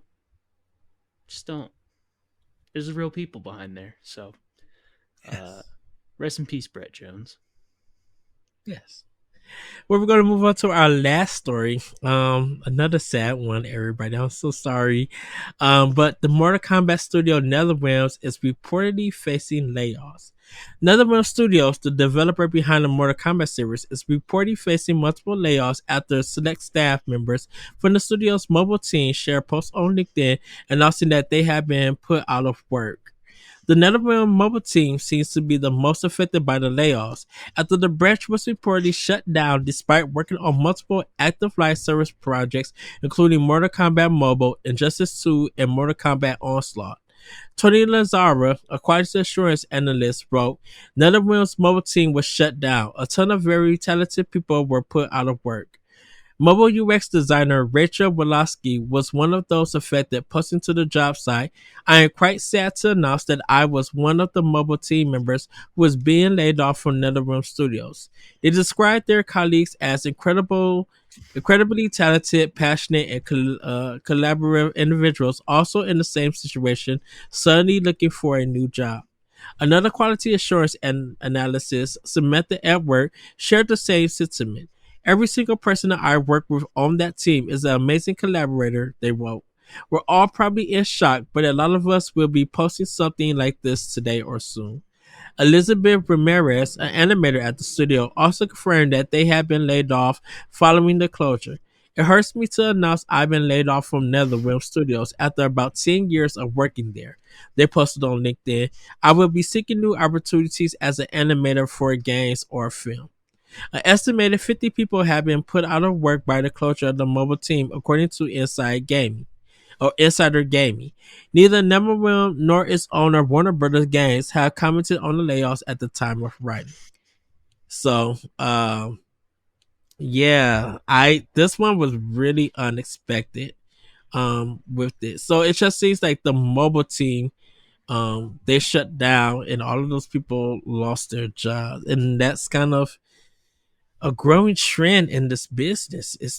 It's going on. I think what this is the second or third, going on third year of like video game layoffs. Any thoughts, you guys, about this? Again, it absolutely sucks. Not I can't say I'm not surprised though, just because of how the trending has been this year. And fortunately, though, I mobile's not the mobile market's not that big in America, Yeah. so Mm-hmm. I can see why that was the division that definitely got cut the most, but it still sucks. Those were people's livelihoods. And what about you, Austin? I'm trying to think of I remember hearing a story about how Resident Evil Village sold on Apple. Apple and how really bad it was. I So think it didn't even sell unfortunately, like 2,000 copies or something. I think they said they made like $20,000 total on a game, and with trying to get that game onto a phone that had to cost way more than that. So I don't know the reason. I'm not a big fighting game guy, unless it's Injustice or Marvel versus Capcom. So um, I don't know how Mortal Kombat 1 did. I feel like it did not get the love that Street Fighter 6 and Tekken 8 got this year for their Mhm. new games. So I feel like maybe Mortal Kombat got hurt in that, but I don't know. It's a tough year for gaming and all the game creators, and I know we're gonna get more, unfortunately. So, um, It really feels like, and this might be an expression pass me and Corey might have. It really feels like ever since that Nintendo pulled the dedicated handheld systems like the 3DS and Game Boy lineups, and like ever since that went away, and I'm excluding Switch in this conversation, um, because like ever since they pulled that, it looks like the mobile market has gone downhill because there hasn't been no competition or rate to play. Now, Steam Deck and ROG Ally, that's a different, that's kind of a different thing. But remember when DS came out, everybody thought that like it was going to fail and mobile game was going to be the way. And then DS literally stalled when people actually, when it clicked and it was getting games, people started understanding it. And it looks now that that kind of innovation with DS and 3DS and that's just that kind of gaming handheld has gone away. Mobile just doesn't seem more interesting for a game. You know, and it's really just here in America though, because obviously mobile's huge yeah, in Mm-hmm. Asia, especially because people are always on the go and they don't have the access to all the systems that we have. Like our friends over in Indonesia, they if they want to play mobile, they have a Steam Deck, you know, and they have a Switch, but they don't have anything like they don't have a PlayStation. I don't think they have Xbox over in Indonesia. Like it's got to be PC or Nintendo or mobile, which is where Mm-hmm. a lot of the games tend to get developed mm. because it's everyone has a cell phone. And I think it's the lane of games too. Like mobile is like VR to me, where and like motion games where there's certain game like mobile. What I play on my phone is not a game. I'm not playing Final Fantasy on there. I'm not playing Resident Evil because those are games that I want to sit down and enjoy and not have distractions around. What I use Yeah. my phone for is Marvel Snap, like card games or Devolver Tumble Time, like real quick in and out type things. So the phone is not the way to go for that. And same for like VR. VR, I like Beat Saber and stuff like that. I don't really want to Mm-hmm. play I don't want to play a whole Horizon game in VR. I don't want a whole experience. It's just kind of cool stuff to do. And so I know Apple wants to get really into it because they want to get those games on Mac too. So it's not just they're thinking about phones in this situation, but it's you know, uh, and and like of course you're talking about the Asian like idle RPGs and stuff like that. Those big microtransactions. Hmm. You're not gonna get your Dragon Age Veilguard on there. That's not gonna sell. Yeah.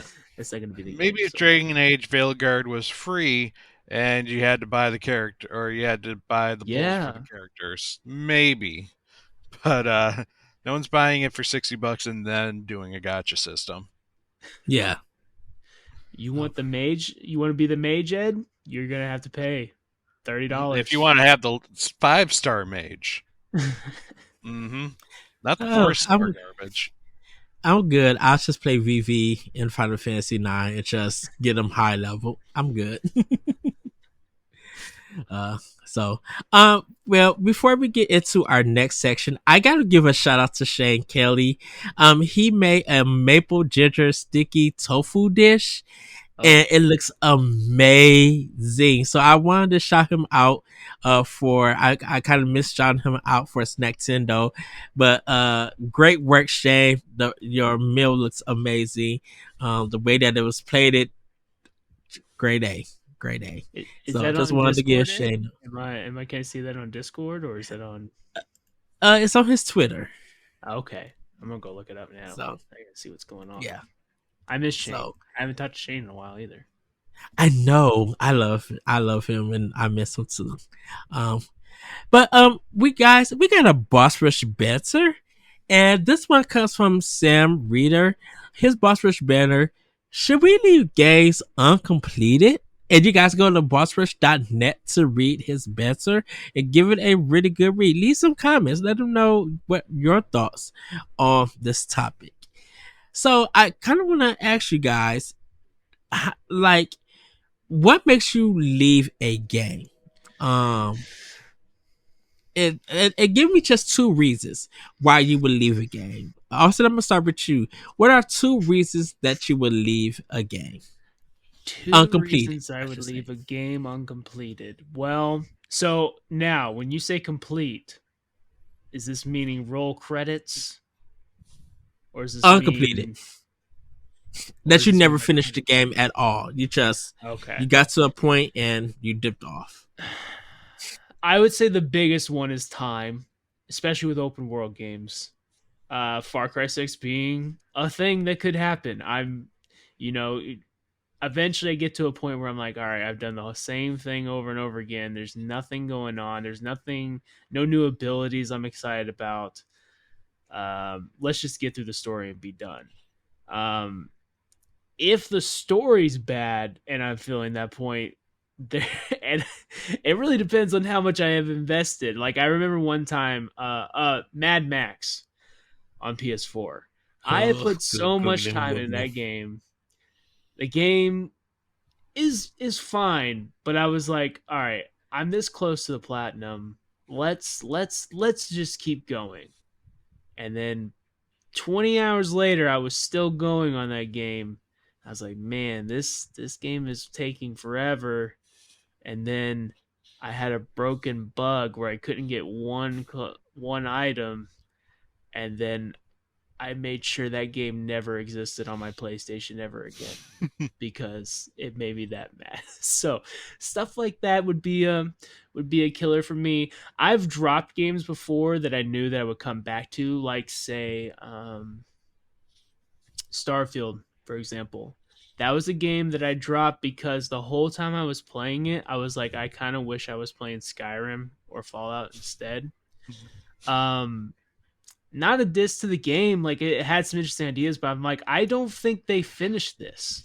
I don't think it's finished the way they wanted it to go. So I'm just going to drop it now and I'm going to come back, because how many new characters have I made on Skyrim and Fallout? Dozens. So I know starting a second character on Starfield will be totally fine. So if I feel like the game is not worth my time, it's taking too long, that would be the one. And then the second one is just if I'm like, I don't feel like it's at its full potential. And some of those games I don't come back to. I'm trying to think of the last game I really dropped. I really like to commit to games and finish them. Some I do drop because of difficulty. I eventually get to a point on platformers where I'm like, all right, I think I'm good. I think I'm done. There's some levels in Cuphead that almost made me just pull my hair out. So I get to those points eventually, but I really try to see. I'd say I'd finish, especially within the last 4 or 5 years, I probably finished 80% of the games that I put at least a few hours into. If I put only 2 hours into it, I don't even count it. That's just like, that's just whatever. Okay.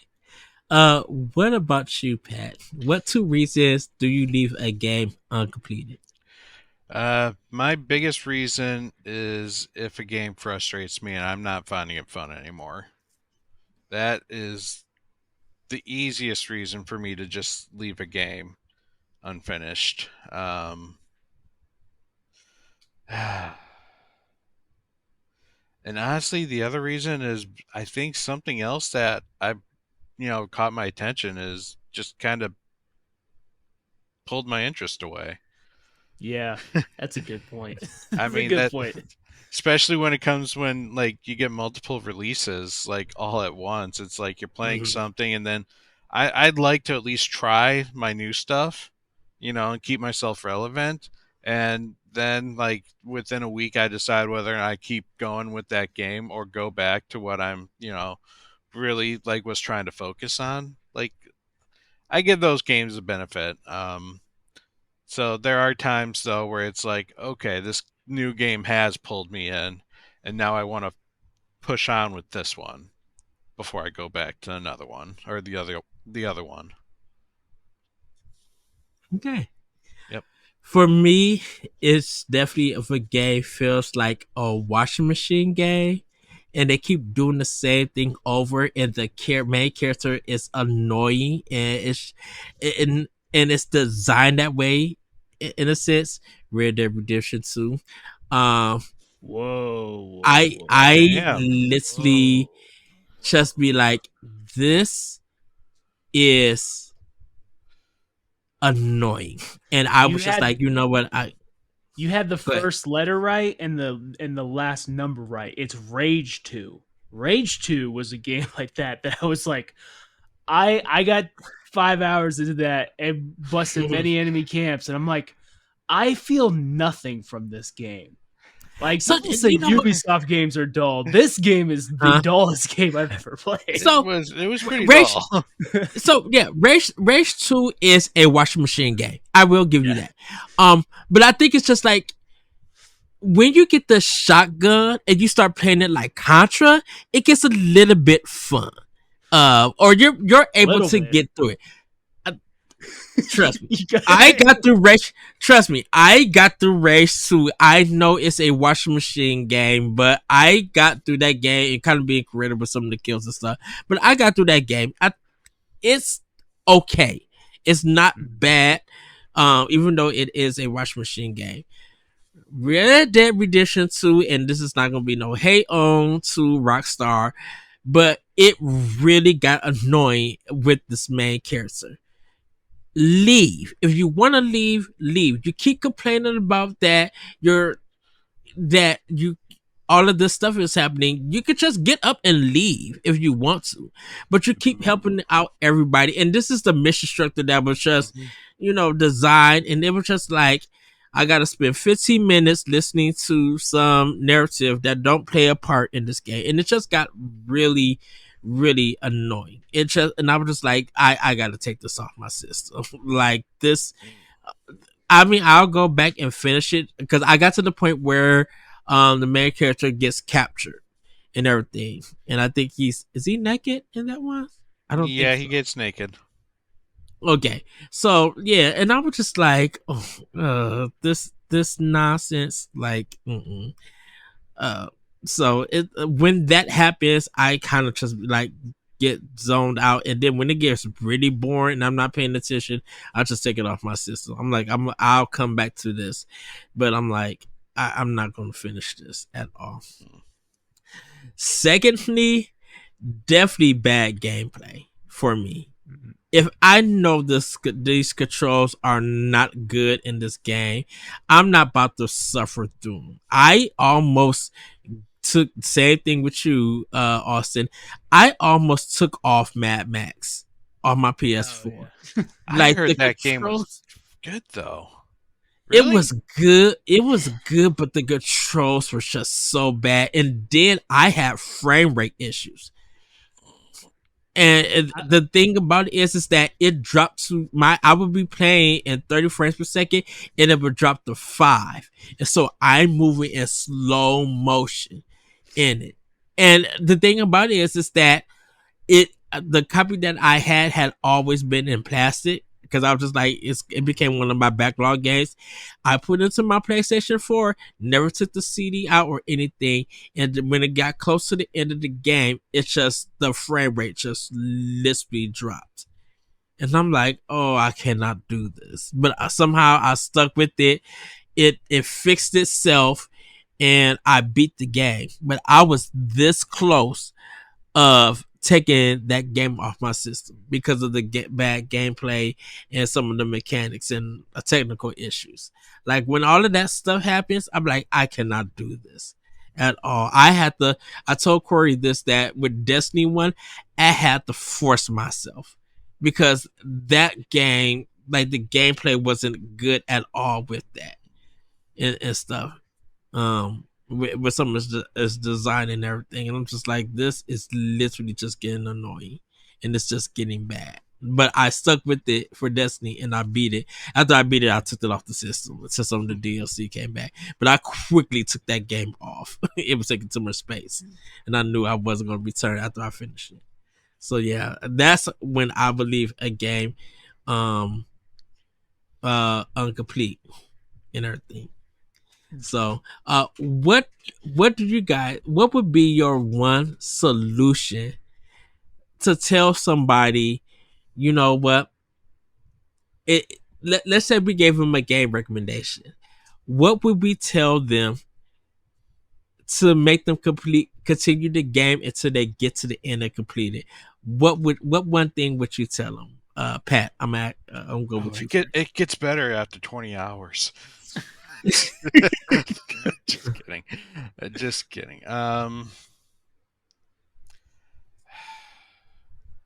Honestly, I don't know if I would say anything. I don't want to force a bad game experience on people, because to me, the idea is to escape or to have fun and enjoyment. Like, Mm-hmm. if you are really not enjoying a game, then don't play the game. You know, it's there are better things out there. There's many more choices out there to play. Play one of those. Mm-hmm. What about you, Austin? And give them patience, because maybe they'll come back. But it does get better after 20 hours. Trust me.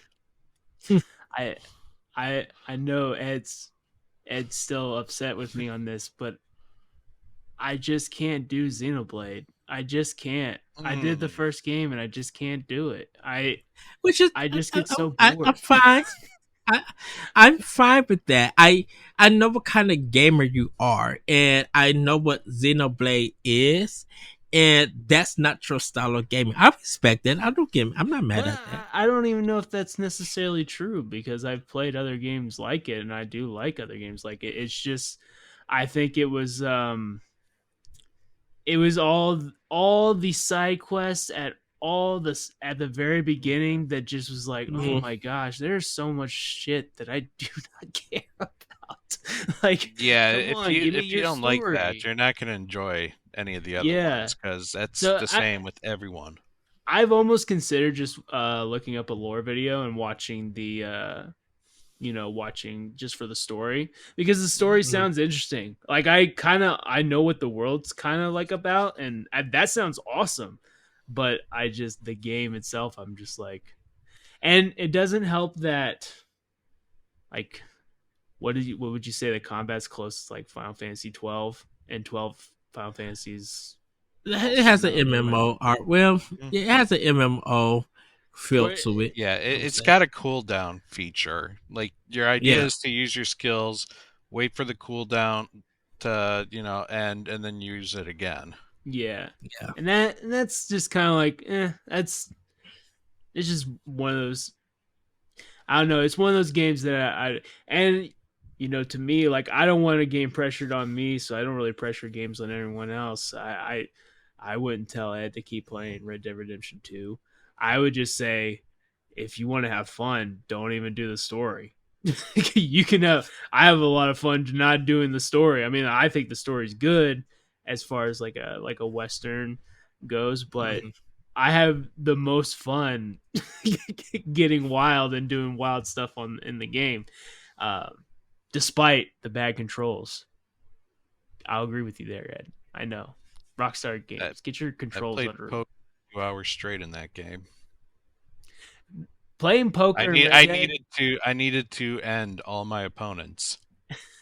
Well, we got inspired, and we actually, like, me and my buddies started playing poker with coins, like, and we were betting like just like pennies and nickels and stuff like that, and that's we just got really into it. It's a lot of fun. But so I think if someone said, I don't get this game, like Corey does not like BioShock. And I would say, I can understand that because there are times like I have played that game dozens of times. It's my Mhm.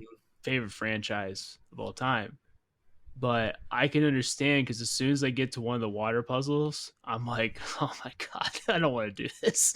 I don't want to do these water puzzles. I just want to get through the game. So I understand that, but I would just say, you know, see it for what it is. I mean, it's just a it's just a good story. Like, and I would just like blast through it. I use auto hacks as soon as you get auto hacks, just keep going, whatever. But if you don't like it, you don't like it. Just look up a spoiler, you know.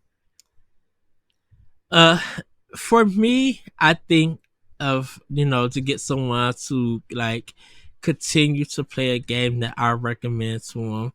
I really to them. I'd be like, let's have a talk about that game, and let's see where you don't like it and everything, and then have a discussion and kind of get to it and make it feel like almost like a book club kind of thing. Because even if I had to return to that game and everything, I would want to experience that game with them to get what they're to understand why they don't like it or why they feel like they're going to give up.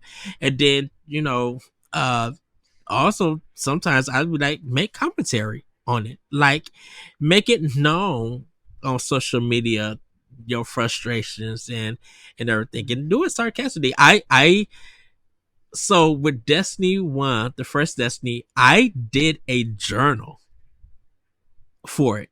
And every day that I played it, I would do like a week column of what I played. And I would make it sarcastic and everything, like make it funny, but I would comment on what I was experiencing with it. And when I finally got to the end of the game and I finished Destiny, I wrapped up my journal and I said, it is what it is, and I took the game off and everything. So I kind of will like be like, let's talk about it. Let's try to figure out what you like and what you don't like. And once you get to the end, if you finish the game, if you complete it, great for you.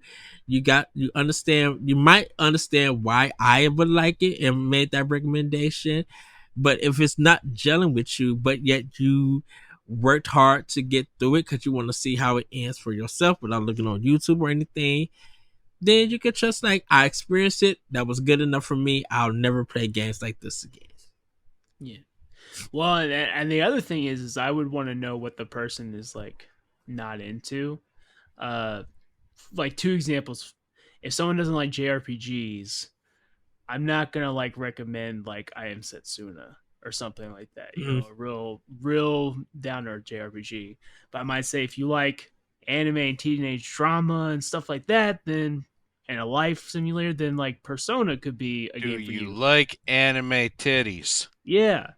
And if you play those games, you're like, oh, I can deal with JRPGs. Then you get them into like something else along the way. It's The like, other let way me tell is you, Neptunia.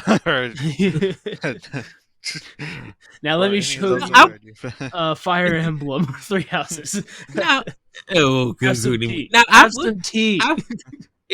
I would clock some people about stuff like that to be like, okay, so you don't like JRPGs, but you do play a lot of games that have those elements in it. And so that's what I think. That's where I kind of get confused in everything. That I can understand people don't like grinding, Yeah. but if they're playing like a live online service, most of the time you're grinding in that game. You're working hard to get the best. So what is it about this game in this genre you like, but another game who has the same elements, but it's just in another genre you don't like, and that's the ones that you leave uncompleted. It's very weird. Yeah. And if they say it's something like if they say like simply like, oh, I need action, then I'm like, I get it, because you don't want to just be picking which you don't want to think really the strategy part. You just want to keep your skill going. You want to play Devil May Cry or something like that, and I Yes. totally understand that. But there's other ways you can get Madden. Madden is a RPG. People don't think about it that way. I explained when I was in high school. My friend who didn't like any sports, I said, "You do know that football is basically just a turn-based RPG, right?" And then I started, pointing things out to him, and he's like, "Oh yeah, this is just this is just like an RPG." I'm like, "Yeah, everyone's got their own special skills. You pick two different sets at one time, you play it out. Some, there is of course physical attributes to it, but it really is just like a chess game. It's like any other Yeah. strategy type game." I wouldn't I call think it that's why. turn-based. I'd call it a tactical RPG. Yeah, Yeah. Maybe an I think RTS. I think that's why I get on Soul players to be like, I love hard challenging games, and then I'm like, okay, so you will play a Souls game, but won't touch, something like Ghosts and Goblins and everything, yeah. and they I be would like, say that you like challenging games, but you don't like 2D challenging games. So it's not like you like all challenging games. You just like this certain type of challenge games. mm, The big difference between a Souls and Ghosts and Goblins is the progression. Yes. Ghosts and Goblins puts you right back at the beginning. Souls is wherever the last bonfire you touched. But you keep your level, you keep your items, you just lose your souls. Unless you go and grab them again. So I think Ghosts and Goblins would be a little more challenging. I wish Corey was on this episode, because every time he talks about roguelike games, I'm like, what happens in Mario when you lose all your lives? You start at the beginning. Roguelite is just that, except every time you start at the beginning, you have stronger weapons. it's still not his cup of tea. I'm not. I know that, but I'm just saying it's not a. It's the same thing. It's the same thing. You just gotta look at it from a different angle. Play the Ninja Turtle game, Corey. I'm not gonna tell you twice. Also, That is how you convince them to play a game. You hold them against their will. Exactly. That's how you do it. The second thing is, if people just are totally wrong about a game. Last of Us 2. People had so many things told to them that this was this and this game and this game about the story. I'm like, did you play it? Did you play it? Listen, that game is insane. We lost Ed again. It's okay. We're still going. I tell, Pat, you've played Last of Us Part 2. Oh, yeah. I loved it. I'm like, I tell people that game is great because I hate things that happen in that game. But it's like watching a movie where my favorite characters, stuff is happening to them that I don't like. Yeah. And you experience that even more because I can't spoil it, but you're the one causing it. And you're the one receiving it at the same time. A lot of the main characters' issues were of their own creation, so. Yeah. And so but people, want to get bent up on certain things that they said were in the game and not really in the game. And it's just like, that's one thing that I can just cut dry and be like, no, that's not what that is. That's not it. No, I would say it's definitely something worth experiencing. Like, even if you experience it and you still don't like it, you at least experienced it in that case. Like, Last of Us Part 2 is a hard game, not like challenging, but it deals with hard topics, and it's something that you probably don't play necessarily for the enjoyment. You played it for the experience. Yeah. I actually, and that actually, now that I think about Last of Us Part 2, I played it differently than I played 1, where 1 I played it more like a survival and was like really trying to sneak around. And in 2, I just went hog wild and just like I didn't even try It's sneaking like around. my rage consumed me. I'm just gonna like go. I'm gonna go in. I'm gonna start firing. I'm not gonna try to sneak around. I'm gonna have to run and dodge it. And I had more fun playing the game that way than I did sneaking around. So maybe that's another thing too that you can tell people, like if you're just playing a game, play a game a different way. You know, a strategy game, there's multiple ways you can play it. A JRPG, there's probably a better way to play it, but you can always do different builds and stuff like that. And despite what people say in Souls games, there are different ways to playing it. Yeah. But if you don't play it naked and with the stick, then you're playing it wrong. But there are other ways to play it. Yeah, I play magic builds. I full on just be like, hey, look, I'm here to just have fun. I just want to knock down some bad guys and see some like Bloodborne. I just love the aesthetic of the whole game. I don't care how I beat it. I just want to see it. I would watch it if I couldn't play the game. You know, I would just watch someone play it. I accidentally loaded my last save, and I lost all 3 of those hours. Oh, no. And I was like, ugh. And so I haven't been back since that Saturday. But I had that game so, like, as soon as I get to the level, I'm like, oh, yeah, I remember this. And so it doesn't take long. It's just really annoying. Yeah, especially because you got all the collectibles. Well, everybody, that was a good banter that we had, a good discussion. Thank you, Pat. Thank you, Austin. We're going to get into PAK Watch. We just got only 2 games. Coming on July 25th is Arranger. Arranger, a world-puzzling adventure, follows the story of Gemma, a small-town misfit on a journey of self-discovery. Venturing out beyond her stiffening cozy confines, she finds an expiring world, but also one ruled by fear and a strange, immovable, static force. Can she disrupt a culture of stagnation and find a place to fit into it? Gameplay takes place on a unique, interconnected grid that spans the entire world, snappily uniting movement, exploration, and combat. When Gemma moves, the world moves with her, creating both a playful sense and chaos in a regular stream of small, thoughtful puzzles that twist and play with the central mechanic. Also on July 25th, Mist of Noya. Mr. Noya is a survival game with many RPG elements. Fight factions that evolve over the days and bizarre monsters that will terrify you at night. Strengthen your base by rescuing survivors from around the world.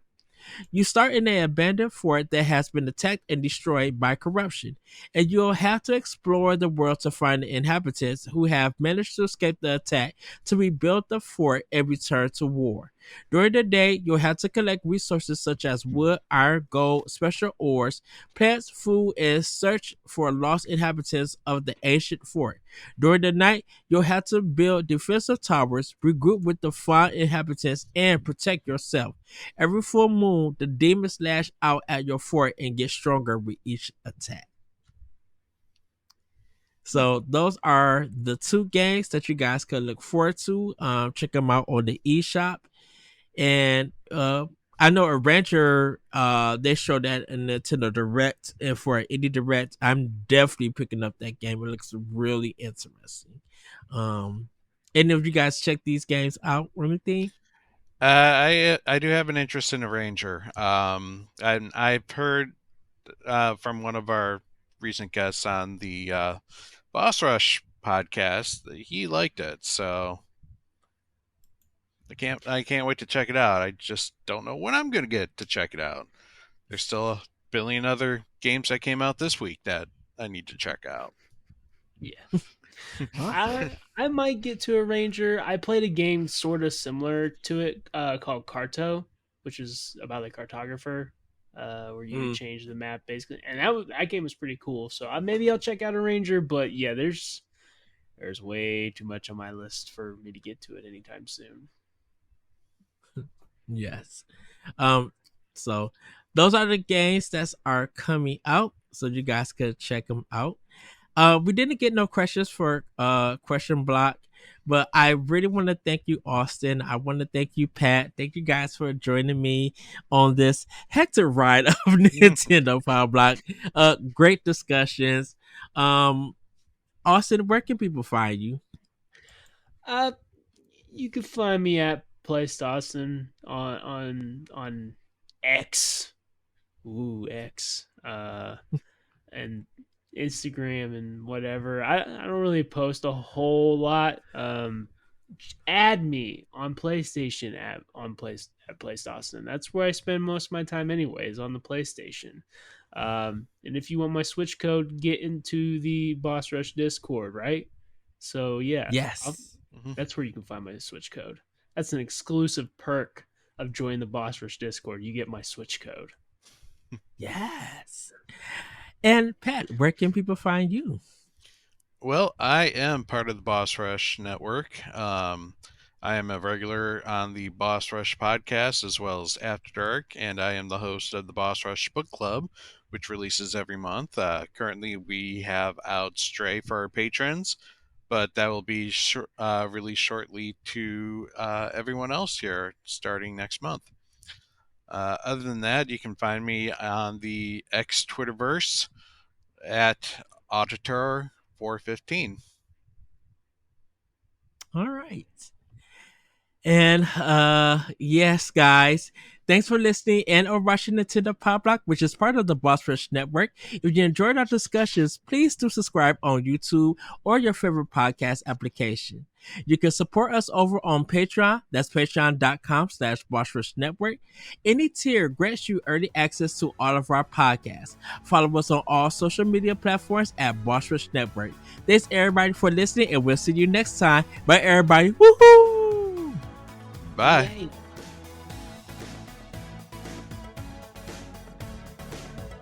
If you want to see how you can become a Patreon producer, head on over to patreon.com/Boss Rush Network.